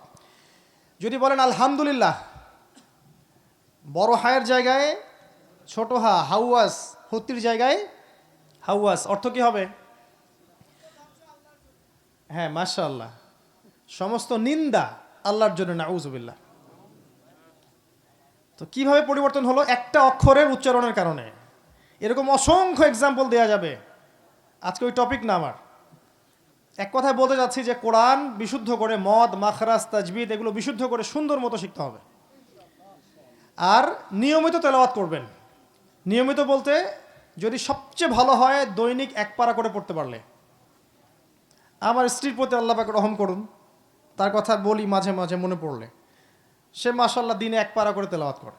আর কিছু করুক আর না করুক, আমাকে ভাত খাইতে দেখ আর না দেখ, 1 পারা তেলাওয়াত করবে মাশাআল্লাহ। 1 পারা তেলাওয়াত করলে মাসে 30 দিনে আপনার 30 পারা তেলাওয়াত হয়ে যাবে। প্রত্যেক মাসে 1 খতম, প্রত্যেক হরফে 10টা করে নেকি পাবেন। আলিফ লাম মিম বললে 30 নেকি পাবেন। এই কোরআন আপনার পক্ষে সাক্ষী দিবে, কোরআন আপনার জন্য সুপারিশ করবে, আল্লাহর সাথে তর্ক করবে। সূরা মুলক আপনাকে কবরের আযাব থেকে বাঁচাবে ইনশাআল্লাহ। সূরা বাকারার শেষের 3টা আয়াত সারা রাত নফল পড়ার জন্য যথেষ্ট হবে। আয়াতুল কুরসি ফরজ নামাজের পরে পড়বেন, আপনার জান্নাতে যাওয়ার জন্য একটাই বাধা, মৌত, মৃত্যু হয়ে গেলে জান্নাত। সূরা কাহফ আপনাকে দাজ্জালের ফিতনা থেকেও বাঁচাবে। সূরা কাহফ, যার চেয়ে বড় কোনো ফিতনা পৃথিবীতে আসেনি, আসবে না। অসংখ্য ফাজিলত, অসংখ্য ফাজিলত। এক কথায় কোরআনের তেলাওয়াতের কারণে আপনার হায়াতে, রিজিকে, সময়ে দেখবেন বারাকা নেমে আসছে, আল্লাহর রহমত নেমে আসবে। আর এটা আল্লাহর কালাম, যার মধ্য দিয়ে আপনি সরাসরি আল্লাহর সাথে কথা বলবেন। এই কাজটা তারা করেছিলেন, যদি আমরা করতে পারি ইনশাআল্লাহ তাআলা দেখবেন সমাজের মধ্যে পরিবর্তন আসছে, কোরআনময় সমাজ হচ্ছে ইনশাআল্লাহ। হচ্ছে তারা আল কোরআনের অর্থটা বুঝতেন, শুধু তেলাওয়াত করতেন এমন নয়, অর্থও কিন্তু বুঝতেন। তো আমরা যারা তেলাওয়াত করতে জানি বা হিফজ করেছি, আমরা কি অর্থটা বুঝি? অর্থটা অবশ্যই বুঝতে হবে। অর্থ বোঝার জন্য আরবি ভাষা এবং ব্যাকরণ শেখার কোনো বিকল্প নাই। যদি আরবি ভাষা এবং ব্যাকরণ না শেখেন, তাহলে আপনি একটা ভাবার্থ পাবেন, আপনি গভীরে ঢুকতে পারবেন না। আমার কথা তো বুঝতে পারছেন না। কোরআনের আয়াতের ভিতরে ঢুকতে পারবেন না, ভাবার্থ বা ভাষা একটা অর্থ পাবেন। এই যে একটা আয়াত বলছি, মনে করেন যে ইন্না আরাদনাল আমানাতা আলাস সামাওয়াতি ওয়াল আরদ ওয়াল জিবাল ফাআবাইনা আন ইয়াহমিলনাহা ওয়া আশফাকনা মিনহা ওয়া হামালাহা আল ইনসান ইন্নাহু কানা যালুমান জাহুলা। এই একটা আয়াত পড়লেন, তাফসীর খুলে দেখবেন বা অর্থ দেখবেন, একটা অর্থ পড়লেন, আপনি ফিল করতে পারেন নাই যেটা আমি ফিল করলাম। আল্লাহ বলছেন যে আমি এই আমানতটা, ইসলাম এই যে আমানত, কোরআন সুন্নাহ আল্লাহর হালাল হারাম এই আমানতটাকে এই মহাবিশ্বের উপর সোপর্দ করতে চেয়েছিলাম, এই পৃথিবীর উপরে সোপর্দ করতে চেয়েছিলাম, পাহাড়ের উপরে সোপর্দ করতে চেয়েছিলাম, তারা ডিনাই করেছে, নিতে চায় নাই। ওয়াশফাক নামিনহা, তারা পিছিয়ে পড়েছে, ব্যাকফুটে চলে গেছে, আমরা নিব না, নিতে পারবো না। ও হামালাহাল ইনসান, মানুষ এই আমানত গ্রহণ করেছে, আমরা গ্রহণ করেছি। ওয়া কানাল ইনসানা যালুমান জাহুলা, মানুষ জালেম এবং জাহেল। অর্থের ভিতরে ঢুকতে পারবেন না কিন্তু। ইন্নাল ইনসানা লিরাব্বিহি লাকানুদ, মানুষ তার রবের প্রতি অকৃতজ্ঞ চরমভাবে। ওয়া ইন্নাহু আলা যালিকা লাশাহিদ, আর মানুষ নিজেই এর সাক্ষ্যের জন্য যথেষ্ট। অর্থ ফিল করতে পারবেন না। ইন্নাহু লাকুরআনুন কারীম ফি কিতাবিম মাকনুন লা ইয়ামাসসুহু ইল্লাল মুতাহহারুন, এগুলা ফিল করতে পারবেন না। ভাষা অর্থ পাবেন। এই যে তাব্বাত ইয়াদা আবি লাহাবি ওয়া তাব, পড়ে যাবেন কিন্তু বুঝতে পারবেন না কি জিনিস। আবু লাহাব ছিল নবী সাল্লাল্লাহু আলাইহি সাল্লামকে অবমাননাকারী। কিয়ামত পর্যন্ত আবু লাহাবকে আল্লাহ পাক মুসলিমদের কণ্ঠে এভাবে লানত করতে থাকবেন, ধ্বংস হোক আবু লাহাবের দুই হাত এবং সে নিজেও। যখন আবু লাহাবের সম্পর্কে এটা পড়বেন, তাব্বাত ইয়াদা আবি লাহাবি ওয়া তাব, আপনার ফিলিংস থাকতে হবে যে আপনি নবী দুশমনকে গালি দিচ্ছেন। প্রত্যেক যুগে যুগে আবু লাহাব থাকবে না? প্রত্যেক যুগে যুগে আবু জাহেল, আবু লাহাব আছে না? আপনি এটা পড়ছেন কোরআনে, ফিল পাবেন না। ইকরা কিতাবাক ওয়া কাফা বিনাফসিকাল ইয়াউমা আলাইকা হাসিবা, কিয়ামতের মাঠের দৃশ্য বুঝতে পারবেন না শুধু ভাষা অর্থ দিয়ে। আল্লাহ বলছেন পড়ো তোমার কিতাব, তোমার আমলনামা নিজেই পড়ো, আজকে তোমার হিসাব নেওয়ার জন্য তুমি একাই যথেষ্ট। অর্থ পড়ে ফিল করা যায়? অর্থ বলে ফিল করা যায় না, আরবি শিখতে হবে। ওয়া ইন কুনতুম ফি রাইবিম মিম্মা নাযালনা আলা আবদিনা ফাতু বিসূরাতিন মিন মিসলি, তোমরা যদি সন্দেহ করে থাকো যে কোরআন অন্য কারো পক্ষ থেকে আসছে, আর একটা কোরআন রচনা করে নিয়ে আসো দেখি। এই চ্যালেঞ্জ ফিল করতে পারছেন? ইন তানসুরুল্লাহা ইয়ানসুরকুম ওয়া ইউসাব্বিত আকদামাকুম, আল্লাহ বলছেন তোমরা যদি আল্লাহকে সাহায্য করো আল্লাহও তোমাদেরকে সাহায্য করবেন। ফিল করতে পারছেন? মুসা আলাইহিস সালামের দোয়া, তিনি দোয়া করছেন আল্লাহকে হাত তুলে, রব্বি ইন্নী বিমা আনজালতা ইলাইয়া মিন খায়রিন ফাকির, ও আল্লাহ তুমি আমার প্রতি যে করুণা বর্ষণ করবে এর জন্য আমি ফকির হয়ে বসে আছি। ফিল করতে পারছেন? ইউনুসের কথা, ওই অন্ধকারে দাঁড়ায় দোয়া করছেন, লা ইলাহা ইল্লা আনত সুবহানাকা ইন্নী কুনতু মিনাজ জালিমিন, আল্লাহ আপনি ছাড়া কোনো ইলাহ নাই, আপনি পবিত্র, আমি জালেম ছিলাম। প্রত্যেকটা আয়াত। এই যে ইউসুফ পড়ে না সূরা ইউসুফ, এখন ইউসুফ আর জোলেখার প্রেম কাহিনী বানাইছে, নাউজুবিল্লাহ। আরে বোকা মানুষ বোঝে না যে ইউসুফ আর জোলেখার প্রেম কাহিনী নয় সূরা ইউসুফ, এটা হচ্ছে ইউসুফ আলাইহিস সালামের সাথে তার বাবা ইয়াকুবের প্রেম কাহিনী। ভালো করে পড়ে দেখবেন, এখানে ইয়াকুব তার বাবার সাথে তার সন্তান ইউসুফের যে প্রেম ভালোবাসা এটা বোঝানো হয়েছে। বাচ্চাকে ভাইরা বলছে যে ইউসুফকে আমাদের সাথে দেন, নিয়ে যাই খেলতে। বাবা বলছেন আমার মন টানছে না, আমার মন টানছে না। যখন তিনি অন্ধ হয়ে গেলেন, পড়ে দেখেন, এটা আহসানুল কাসাস, সবচেয়ে সেরা উপন্যাস। যখন তিনি অন্ধ হয়ে গেলেন, ওই যে রুমাল পাঠিয়ে দেওয়া হলো না, চোখের উপরে রাখবেন, চোখ ভালো হয়ে যাবে, পড়ে দেখবেন। রুমাল আসতে আসতেই ইয়াকুব আলাইহিস সালাম বলছেন আমি ইউসুফের গন্ধ পাচ্ছি দূর থেকে। কার প্রেম কাহিনী এটা? ইউসুফ জুলেখার? সুবহানাল্লাহ। এক একটা সূরা আপনি কোথায় নিয়ে যাব আপনাকে। এই যে ওয়াদ-দুহা ওয়াল-লাইলি ইযা সাজা, যখন নবী সাল্লাল্লাহু আলাইহি ওয়াসাল্লামের মন খারাপ, সবাই বলছে যে মুহাম্মদকে তার রব ত্যাগ করেছে, আল্লাহ পাক আয়াত নাযিল করছেন, আরে দ্বীপ্রহরের কসম, রাতের কসম, মা ওয়াদ্দাআকা রাব্বুকা ওয়া মা ক্বালা, তোমার রব তোমাকে ছেড়েও দেন নাই, প্রত্যাখ্যানও করেন নাই। ওয়ালা সাউফা ইউতিকা রাব্বুকা ফাতারদা, তোমার রব শীঘ্রই তোমাকে দান করবেন, তুমি সন্তুষ্ট হয়ে যাবে ইনশাআল্লাহ। কি আবেগ! আলাম ইয়াজিদকা ইয়াতীমান ফাআওয়া, আমি আল্লাহ কি তোমাকে এতিম পাই নাই, এরপরে তোমাকে আশ্রয় দেইনি? ওয়াজাদাকা দাল্লান ফাহাদা, আমি কি তোমাকে পথভ্রষ্ট পাই নাই, আমি কি তোমাকে হেদায়েত দেইনি? ফাআম্মাল ইয়াতীমা ফালা তাকহার, তুমি এতিমদের প্রতি কঠোর হয়ো না। ওয়া আম্মা সাইলা ফালা তানহার, কেউ হাত পাতলে চাইলে ওকে ফিরিয়ে দিও না। ওয়া আম্মা বিনি'মাতি রাব্বিকা ফাহাদ্দিস, তুমি তোমার রবের নিয়ামতগুলো বর্ণনা করতে থাকো। পরে সূরা যান, আলাম নাশরাহ লাকা সাদরাক, তোমার সদর কি প্রশস্ত করিনি আমি? ওয়া ওয়াদা'না আনকা উজরাক, তোমার পিঠ থেকে বোঝা কি নামিয়ে দেইনি? এই সূরার মধ্যেই আছে ফা ইন্না মা'আল উসরি ইউসরা, ইন্না মা'আল উসরি ইউসরা, নিশ্চয়ই কষ্টের সাথেই কি আছে? স্বস্তি আছে, অবশ্যই কষ্টের সাথেই স্বস্তি আছে। এক একটা সূরা ফিল করতে হবে। আপনি আরবি ভাষা না জানলে, অর্থ না বুঝলে আপনি ফিল করতে পারবেন না। এটা লিখে নেন, আরবি ভাষা শেখা খুব কঠিন কিছু না। বাংলাদেশে একজন বড় আলেম আছেন, যার নাম হচ্ছেন আবু তাহের মেজবা শাইখ। নাম শুনেছেন না? কওমি মাদ্রাসায় যারা পড়েন সবাই তার বই পড়েছে, এসো আরবি শিখি, পড়েছেন না? কোর্স করেন, আরবি ভাষার কোর্স করেন। ইন্টারনেটে অনেক কোর্স আছে, www.understandquran.com এরকম একটা সাইট আছে, এখানে সুন্দর করে কোরআনের কোর্স পড়ানো হচ্ছে। ইন্টারনেটে অনেক কিছু আছে, এগুলো দেখে দেখেও আপনি আরবি ভাষা শিখতে পারবেন।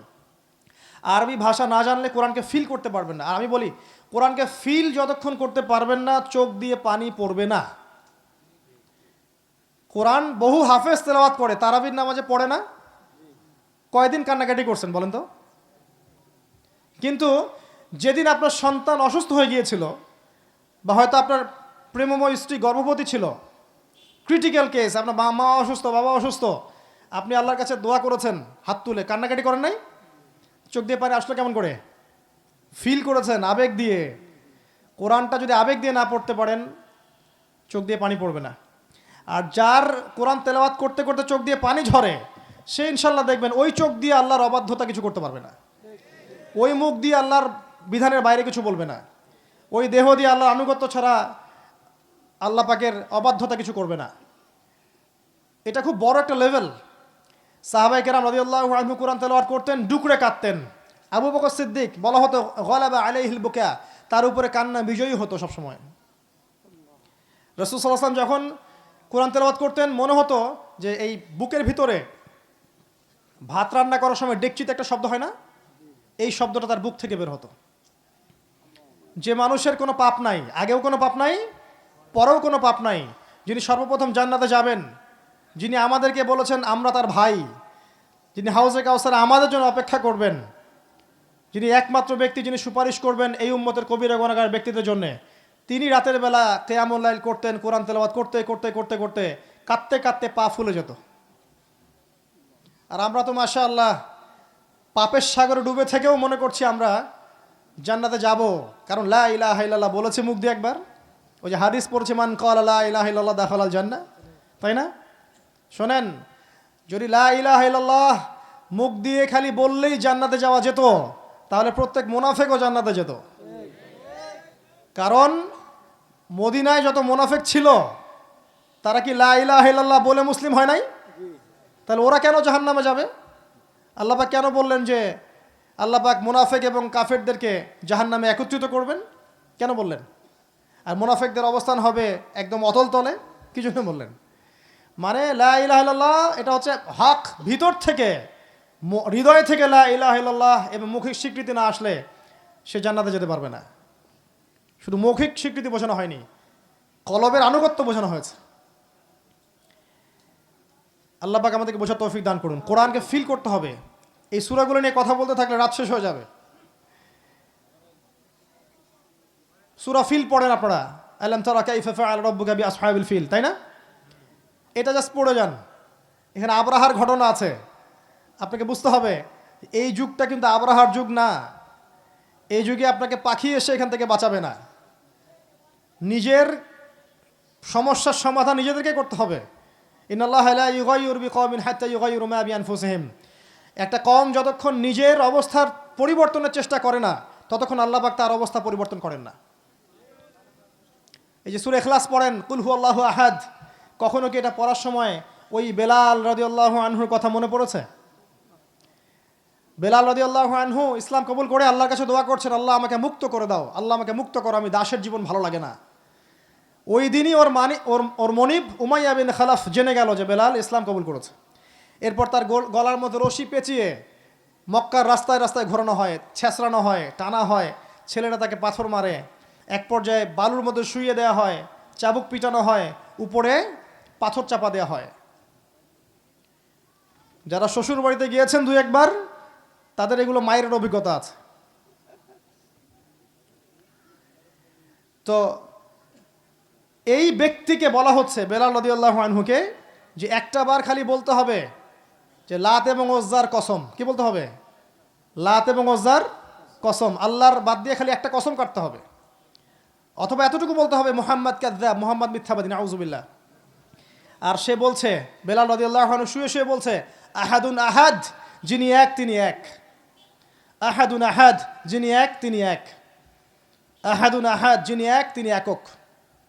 আল্লাহ পাকের কাছে এত পছন্দ হয়েছে কথাটা, আল্লাহ সূরা নাজিল করেছেন, কুল হু আল্লাহু আহাদ, বলুন তিনি আল্লাহ এক।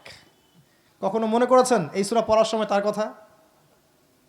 একটা একটা করে সূরা পড়বেন। এই যে দুনিয়ার চাকচিক্যে ডুবে আছেন না অনেকে, আমরাও সবাই আছি কম বেশি। আল্লাহ বলছেন আলহাকুমুত তাকাসুর হাত্তা যুরতুমুল মাকাবির। এই প্রাচুর্যের প্রতিযোগিতা তোমাদেরকে মোহাচ্ছন্ন করে রেখেছে যতক্ষণ না তোমরা কবরে পৌঁছাচ্ছ। কাল্লা সাউফা তা'লামুন, কখনো নয় শীঘ্রই তোমরা জানতে পারবে। সুম্মা কাল্লা সাউফা তা'লামুন, আবারও বলছি কখনো নয় শীঘ্রই তোমরা জানতে পারবে। এই আয়াত, এই সূরার শেষের দিকে কি আছে? সুম্মা লাতুসআলুন্না ইয়াওমাইযিন আনিন নাঈম, ওই দিন তোমাদেরকে প্রত্যেককে নিয়ামত সম্পর্কে জিজ্ঞাসা করা হবে। প্রত্যেকটা সূরা পড়তে থাকেন, আল্লাহ পাক তৌফিক দান করুন। কোরআনের গভীরে ঢুকে যান, আরবি ভাষা শেখেন, দেখবেন কোরআনকে ফিল করতে পারবেন ভিতর থেকে। সূরা কাহাফটা খুব ভালো করে পড়বেন। এই সূরা শেষ জামানার সূরা। এই সূরা আপনাকে বোঝাবে কিভাবে চলবেন এই যুগে। অন্তত একটা পারা, দুইটা পারা, তিনটা পারা, যতটুকু পারেন মুখস্থ করেন। আমি বিশ্বাস করি না যে কোরআন মুখস্থ করতে পারবেন না আপনারা, আমি এটা বিশ্বাস করি না। কেমিস্ট্রি মুখস্থ করেছেন, পর্যায় সারণী ধরলে এখনই বলতে পারবেন। ফিজিক্স মুখস্থ করেছেন, উপন্যাসগুলো মুখস্থ করেছেন, কবিতাগুলো মুখস্থ করেছেন, তাই না? করেন নাই? লেখকের নাম, সাল সব মুখস্থ। ইংরেজির কত সূত্র মুখস্থ করেছেন, ত্রিকোণমিতি, পরিমিতি, ম্যাথামেটিক্স, কত কি মুখস্থ করেছেন, কত কি করেছেন সারা জীবনে। কোরআন এক পারা মুখস্থ করতে পারবেন না, এটা আমি বিশ্বাস করি না। অন্তত 30তম পারাটা হলেও মুখস্থ করবেন। কথা দেন, কারা কারা মুখস্থ করবেন? এই যে বায়াত করালাম আপনাদের কাছে, ঠিক আছে? এটা হচ্ছে 2 নাম্বার কাজ। শেষ করছি আমি, একটু বসেন। তিলাওয়াত, তারপরে হচ্ছে আপনার হিফজ এবং অর্থ বোঝা, এই কাজটা তারা করেছিলেন। 4 নাম্বার, কোরআনের যত আদেশ আছে আদেশগুলোকে তারা মেনেছেন, মানেন নাই? কোরআনের সমস্ত আদেশকে রাসূলুল্লাহ সাল্লাল্লাহু আলাইহি ওয়াসাল্লাম সাহাবায়ে কেরাম মেনে চলেছেন। যেমন তাওহীদ, তারা কি শিরক করতেন? তারা আল্লাহ তাওহীদে থাকতেন, আমরাও ইনশাআল্লাহ তাওহীদে থাকব। 2 নাম্বার সালাত, তারা 5 ওয়াক্ত সালাত পড়তেন জামাতে, আমরা পড়ি তো মাশাআল্লাহ। আল্লাহ পাক তৌফিক দান করুন। বাংলাদেশে 80-90% মুসলিম 5 ওয়াক্ত নামাজ পড়ে না জামাতের সাথে, এটা বাস্তবতা। আমি বলছি বাস্তবতা যতক্ষণ দূর না হবে ততক্ষণ পর্যন্ত কোরআনের আলো ঘরে ঘরে জ্বলবে না, বরং আলো আস্তে আস্তে কমে যাবে ভাই। জাকাত, তারা জাকাত দিতেন না, আমরা এখন জাকাত দিতে চাই না। আমরা বলি যে ট্যাক্স ছেড়ে দিতেন। এই কাজটা যদি আমরা করতে পারি ইনশাআল্লাহ দেখবেন জাহিলিয়াত কমে যাবে ইনশাআল্লাহ আযজা ওয়া জাল্লা। একই সাথে নিষেধগুলো ছাড়তেন, শুধু আদেশ মানতেন এমন নয়, নিষেধও বর্জন করতেন। শুধু যদি আদেশ মানি নিষেধগুলো বর্জন না করি এটা হবে মুনাফিকি। এটা কি হবে? মুনাফিকি। শুধু নামাজ পড়লেই হবে না, সুদটাও ছাড়তে হবে, ঘুষটাও ছাড়তে হবে, দুর্নীতি করা যাবে না, অন্যের সম্পদ অন্যায়ভাবে লুটপাট করা যাবে না, নিজের ক্ষমতার দাপটে অন্যের উপর জুলুম করা যাবে না, প্রতিবেশীর অধিকার খর্ব করা যাবে না, আত্মীয়তার সম্পর্ক ছিন্ন করা যাবে না, মাদক গ্রহণ করা যাবে না, জিনার ধার কাছেও যাওয়া যাবে না, শিরকের ধার কাছে যাওয়া যাবে না, বেদাত করা যাবে না, এগুলো করা যাবে না। শুধু ভালো কাজ করব এমন নয়, নিষেধ থেকেও দূরে থাকতে হবে। তখন গিয়ে দেখবেন আপনি জাহিলিয়াত কমছে, তার আগে কমবে না। যদি শুধু আদেশ মানি নিষেধ বর্জন না করি তাহলে সুসংবাদ আছে। কি আছে? সুসংবাদটা শোনাই। সূরা বাকারা আয়াত নাম্বার 85-86 আল্লাহ বলেছেন আফাতুমিনুনা বিবাদিল কিতাবি ওয়া তাকফুরুনা বিবাদ, তবে কি তোমরা আল্লাহর কিতাবের কিছু অংশকে মানো আর কিছু অংশকে অস্বীকার করো? ফামা জাযাউ মান ইয়াফআলু যালিক ইল্লা খিজিয়ুন ফিল হায়াতিদ দুনিয়া, যারা এরকম কাজ করবে, আল্লাহর কিতাবের কিছু অংশ মানবে কিছু অংশ মানবে না, এই দুনিয়াতেই আমি আল্লাহ তাদেরকে লাঞ্ছিত করে দেব। এটা হচ্ছে সুসংবাদ। নাউজুবিল্লাহ। কিতাবের কিছু অংশ মানবো কিছু মানবো না এমনটা করা যাবে না, আদেশও মানতে হবে, নিষেধও বর্জন করতে হবে। এটা করতে গিয়ে যদি কবিরা গুনাহ হয়ে যায় বা আপনি হোঁচট খান, হতাশ হবেন না, আবার উঠে দাঁড়ান, তওবা করেন, আবার পথ চলেন। কারণ পথ চলতে গেলে গুনাহ হবেই, কবিরা গুনাহ হবেই, শয়তান ওয়াসওয়াসা দিবেই, হতাশা চলে আসবে, গুনাহ হয়ে গেছে মনে হয় সব শেষ হয়ে গেল। পড়ে গেলে আবার উঠে দাঁড়াবেন, ওযু করবেন, 2 রাকাত নামাজ পড়বেন, ইস্তেগফার করবেন, আবার পথ চলবেন ইনশাআল্লাহ। এভাবে চলতে থাকবেন, শয়তান হেরে যাবে ইনশাল্লাহ, আপনার ঈমান জিতে যাবে ইনশাল্লাহ। যার শেষ ভালো তার সব ভালো। ইন্নামাল আমালু বিল খাওয়াতিম, শেষটা যার ভালো হবে সব ভালো হবে তার। এমন অনেক ব্যক্তি জান্নাতে যাবে যারা এখন দুনিয়াতে চলছে দেখে মনে হচ্ছে এরা জাহান্নামে যাবে। আল্লাহর রাসূল বলেছেন মানুষের তাকদীর তার উপর বিজয়ী হবে, যার তাকদীর লেখা আছে সে জান্নাতি। দেখা যাবে দুনিয়াতে অনেক দিন পাপ কাজ করছে করছে করছে, হঠাৎ তাকদীর তার প্রতি বিজয়ী হবে, সে আবার ভালো পথে ফিরে আসবে। ভালো কাজ করতে করতে করতে করতে এই অবস্থা তার মৃত্যু হবে, দেখবেন এই ব্যক্তি জান্নাতে চলে গেছে। আবার দেখবেন অনেক মানুষ আছে যারা দুনিয়াতে দেখবেন ভালো কাজ করছে মাশাআল্লাহ, খালি ভালো কাজ ভালো কাজ ভালো কাজ, এক পর্যায়ে তাকদীর ভাগ্য বিজয়ী হবে, এরা শেষ বয়সে গিয়ে খারাপ করা শুরু করবে এবং খারাপ করতে করতে ওই অবস্থায় মারা যাবে। নাউযুবিল্লাহ। তাকদীর আল্লাহর পক্ষ থেকে লেখা হয়ে গেছে, আল্লাহর কাছে ভালো তাকদীর চাইতে হবে, দোয়া করতে থাকতে হবে। আদেশও মানবো ইনশাআল্লাহ, নিষেধ বর্জন করবো ইনশাআল্লাহ। আর দুটা কাজ শেষ করছি। এক নাম্বার, তারা কোরআনের দাওয়াত দিতেন, প্রচার প্রসার করতেন।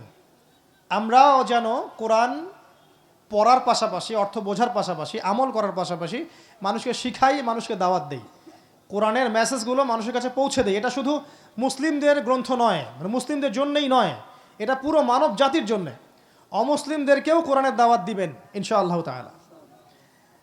আমি চোখের পানি একদিন বের হয়ে গেছে এই কথা শুনে, যে কিছু জায়গা থেকে ফোন আসছে এবং বলা হচ্ছে যে ভাইয়া অমুসলিম ছিলাম, আপনার লেকচারে কিছু কিছু অংশ শুনে আজকে মুসলিম হয়েছে।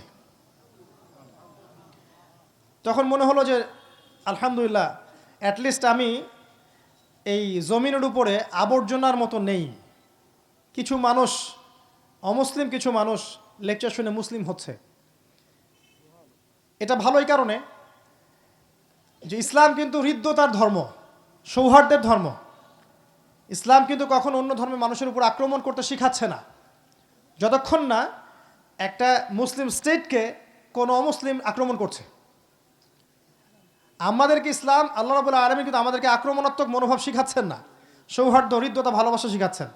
ইসলামের সৌন্দর্য দিয়ে অমুসলিমদের মন জয় করে ফেলা সম্ভব। রাসূলুল্লাহ সাল্লাল্লাহু আলাইহি ওয়াসাল্লামের চরিত্র দেখে বহু মানুষ ইসলাম কবুল করেছে, কোরআনের তেলাওয়াত শুনে বহু অমুসলিম ইসলাম কবুল করেছে। আমরা যদি ঠিক হই দেখবেন ইনশাআল্লাহ তাআলা আমাদের আমল, আমাদের আকীদা, আমাদের চরিত্র দেখে বহু অমুসলিম ইসলাম কবুল করবে ইনশাআল্লাহ আযজা ওয়া জাল। আর কিছু মানুষ আছে যারা কখনোই করবে না, সুম্মুন বুকমুন উমিয়ুন ফাহুম লা ইয়ারজিউন, তারা কখনো ফিরে আসবে না। ওদেরকে নিয়ে আপনার চিন্তা করার প্রয়োজন নাই, কারণ আল্লাহ পাক বলেছেন উলাইকা কাল আনআম, এরা গবাদি পশুর মতো, বাল হুম আদল, বরং তার চেয়েও নিকৃষ্ট। তারা কোরআনের দাওয়াত দিতেন, প্রচার প্রসার করতেন। আমরাও ইনশাআল্লাহ যতটুকু জ্ঞান অর্জন করেছি এর আলোকে আল কোরআনের দাওয়াত মানুষের ঘরে ঘরে পৌঁছাবো, সাথে হাদিসটাও পৌঁছাবো। শুধু কোরআন মানবো হাদিস মানবো না এমন নয়, কোরআন হাদিস দুটা মিলেই চলতে হবে। কিছু মানুষ বের হয়েছে নতুন, এখন নতুন ফিতনা যে কোরআন মানি হাদিস মানি না। তো কোরআন মানি হাদিস মানি না কথা বলার মানে হচ্ছে আসলে আপনি কোরআনও মানেন না। কারণ আল্লাহ বলেছেন আতিউ আল্লাহ ওয়া আতিউ রাসূল, কোরআনেই আছে আল্লাহর আনুগত্য করো, রাসূলের আনুগত্য করো। তাহলে রাসূলের আনুগত্য কোথায় করলেন আপনি? হাদিস না মানলে, হাদিস না মানলে আপনি রাসূলের আনুগত্য কোথায় করছেন? ওয়া মা আতাকুমুর রাসূলু ফাখুযু, রাসূল যা দেন তা গ্রহণ করো। ওয়া মা নাহাকুম আনহু ফান্তাহু, যা থেকে বিরত থাকতে বলেন বিরত থাকো। তো কোরআন যদি মেনে থাকেন তাহলে এই আয়াতগুলো মানবেন না? এটা একটা ফিতনা, এটাকে বলা হয় কোরআন। আল্লাহ পাক এই ফিতনা থেকে আমাদেরকে হেফাজত করুন, আমিন। আর শেষ কাজ তারা যেটা করেছিলেন, রাসূল সাল্লাল্লাহু আলাইহি ওয়াসাল্লাম, সাহাবায়ে কেরাম রাদিয়াল্লাহু আনহুম আজমাইন, কোরআনের যে বেসিক ফান্ডামেন্টাল জিনিসগুলো আছে, লসগুলো আছে, এগুলোকে তারা বাস্তবায়ন করেছেন। মক্কায় পারেন নাই, মদিনায় করেছেন। এবং এগুলোর মধ্য দিয়ে কি হয়েছে, সমাজে শান্তি, শৃঙ্খলা, স্থিতিশীলতা প্রতিষ্ঠিত হয়েছে। তখন কেউ চুরি করতে ভয় পেত, কারণ চুরি করলেই খবর আছে, ধরা পড়লেই হাত যাবে। জেনা করতে ভয় পেত, ধরা পড়লেই 100টা লাঠি খেতে হবে জনসমক্ষে। ডাকাতি করতে ভয় পেত, ডাকাতি করলে ডান দিকের হাত বাম দিকের পা কেটে ফেলে দিবে। ভয় পেত তারা, বিবাহিত ব্যক্তি জেনা করতে ভয় পেত, ধরা পড়লে রজম করে দিবে। কেউ রাসূল সাল্লাল্লাহু আলাইহি ওয়াসাল্লামকে গালি দিতে ভয় পেত, গালি দিলেই খবর আছে।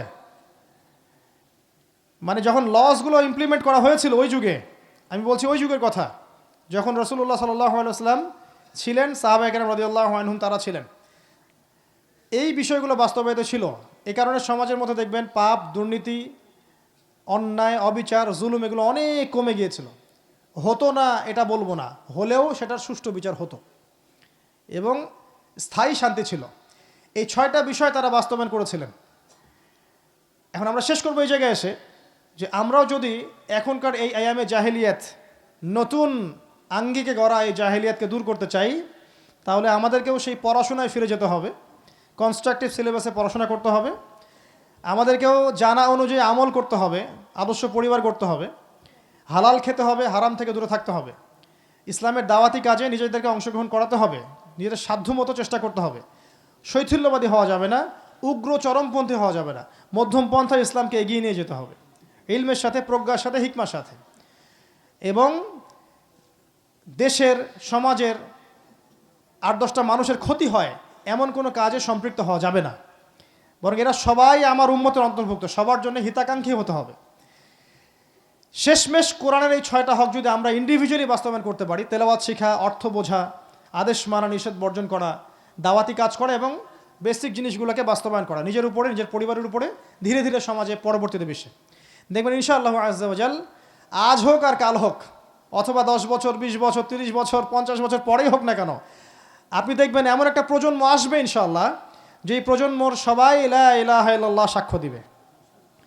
এবং যেই প্রজন্মে দেখবেন কোনো অন্যায় হচ্ছে না, দুর্নীতি হচ্ছে না, পাপাচার হচ্ছে না, সমাজটা আলোকিত আছে, অন্ধকারাচ্ছন্ন নেই। এবং এই দিন ইনশাআল্লাহু আযজা ওয়া জাল আল্লাহ পাক শীঘ্রই এই বিশ্বের বুকে নিয়ে আসবেন। এটা আল্লাহ পাকের দায়িত্ব। আল্লাহ পাক বলেছেন, ইন তানসুরুল্লাহ ইয়ানসুরুকুম, তোমরা যদি আল্লাহকে সাহায্য করো, আল্লাহও তোমাদেরকে সাহায্য করবেন। ওয়া ইউসাব্বিত আকদামাকুম, তোমাদের পা আল্লাহ পাক দৃঢ় রাখবেন। ইয়া আইয়ুহাল্লাযীনা আমানু, হে মুমিনগণ, ইত্তাকুল্লাহ, আল্লাহকে ভয় করো, ইসবিরু ওয়া সাবিরু, তোমরা ধৈর্য ধরো, ধৈর্য ধারণে প্রতিযোগিতা করো, ওয়ারাবিতু, আখের গোছাও, লাআল্লাকুম তুফলিহুন, যাতে করে সফল হতে পারো। আল্লাহ বলেছেন, কাম মিন ফিআতিন ক্বালিলা গালাবাত ফিআতান কাসীরা বিইذনিল্লাহ, কত ছোট ছোট উম্মাহ ছিল যারা বড় বড় উম্মাহর উপর বিজয় লাভ করেছিল।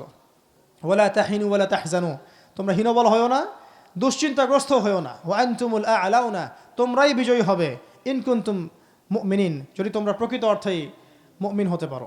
আল্লাহ পাক আমাদের সবাইকে প্রকৃত অর্থে মুমিন হওয়ার তৌফিক দান করুন, আল কোরআনের হকগুলোকে আদায় করার তৌফিক দান করুন, প্রকৃত জ্ঞানে জ্ঞানী হওয়ার তৌফিক দান করুন, জ্ঞান অনুযায়ী আমল করার তৌফিক দান করুন, আদর্শ পরিবার গড়ার তৌফিক দান করুন, হালালের উপর থাকার তৌফিক দান করুন, হারাম থেকে দূরে থাকার তৌফিক দান করুন। একটু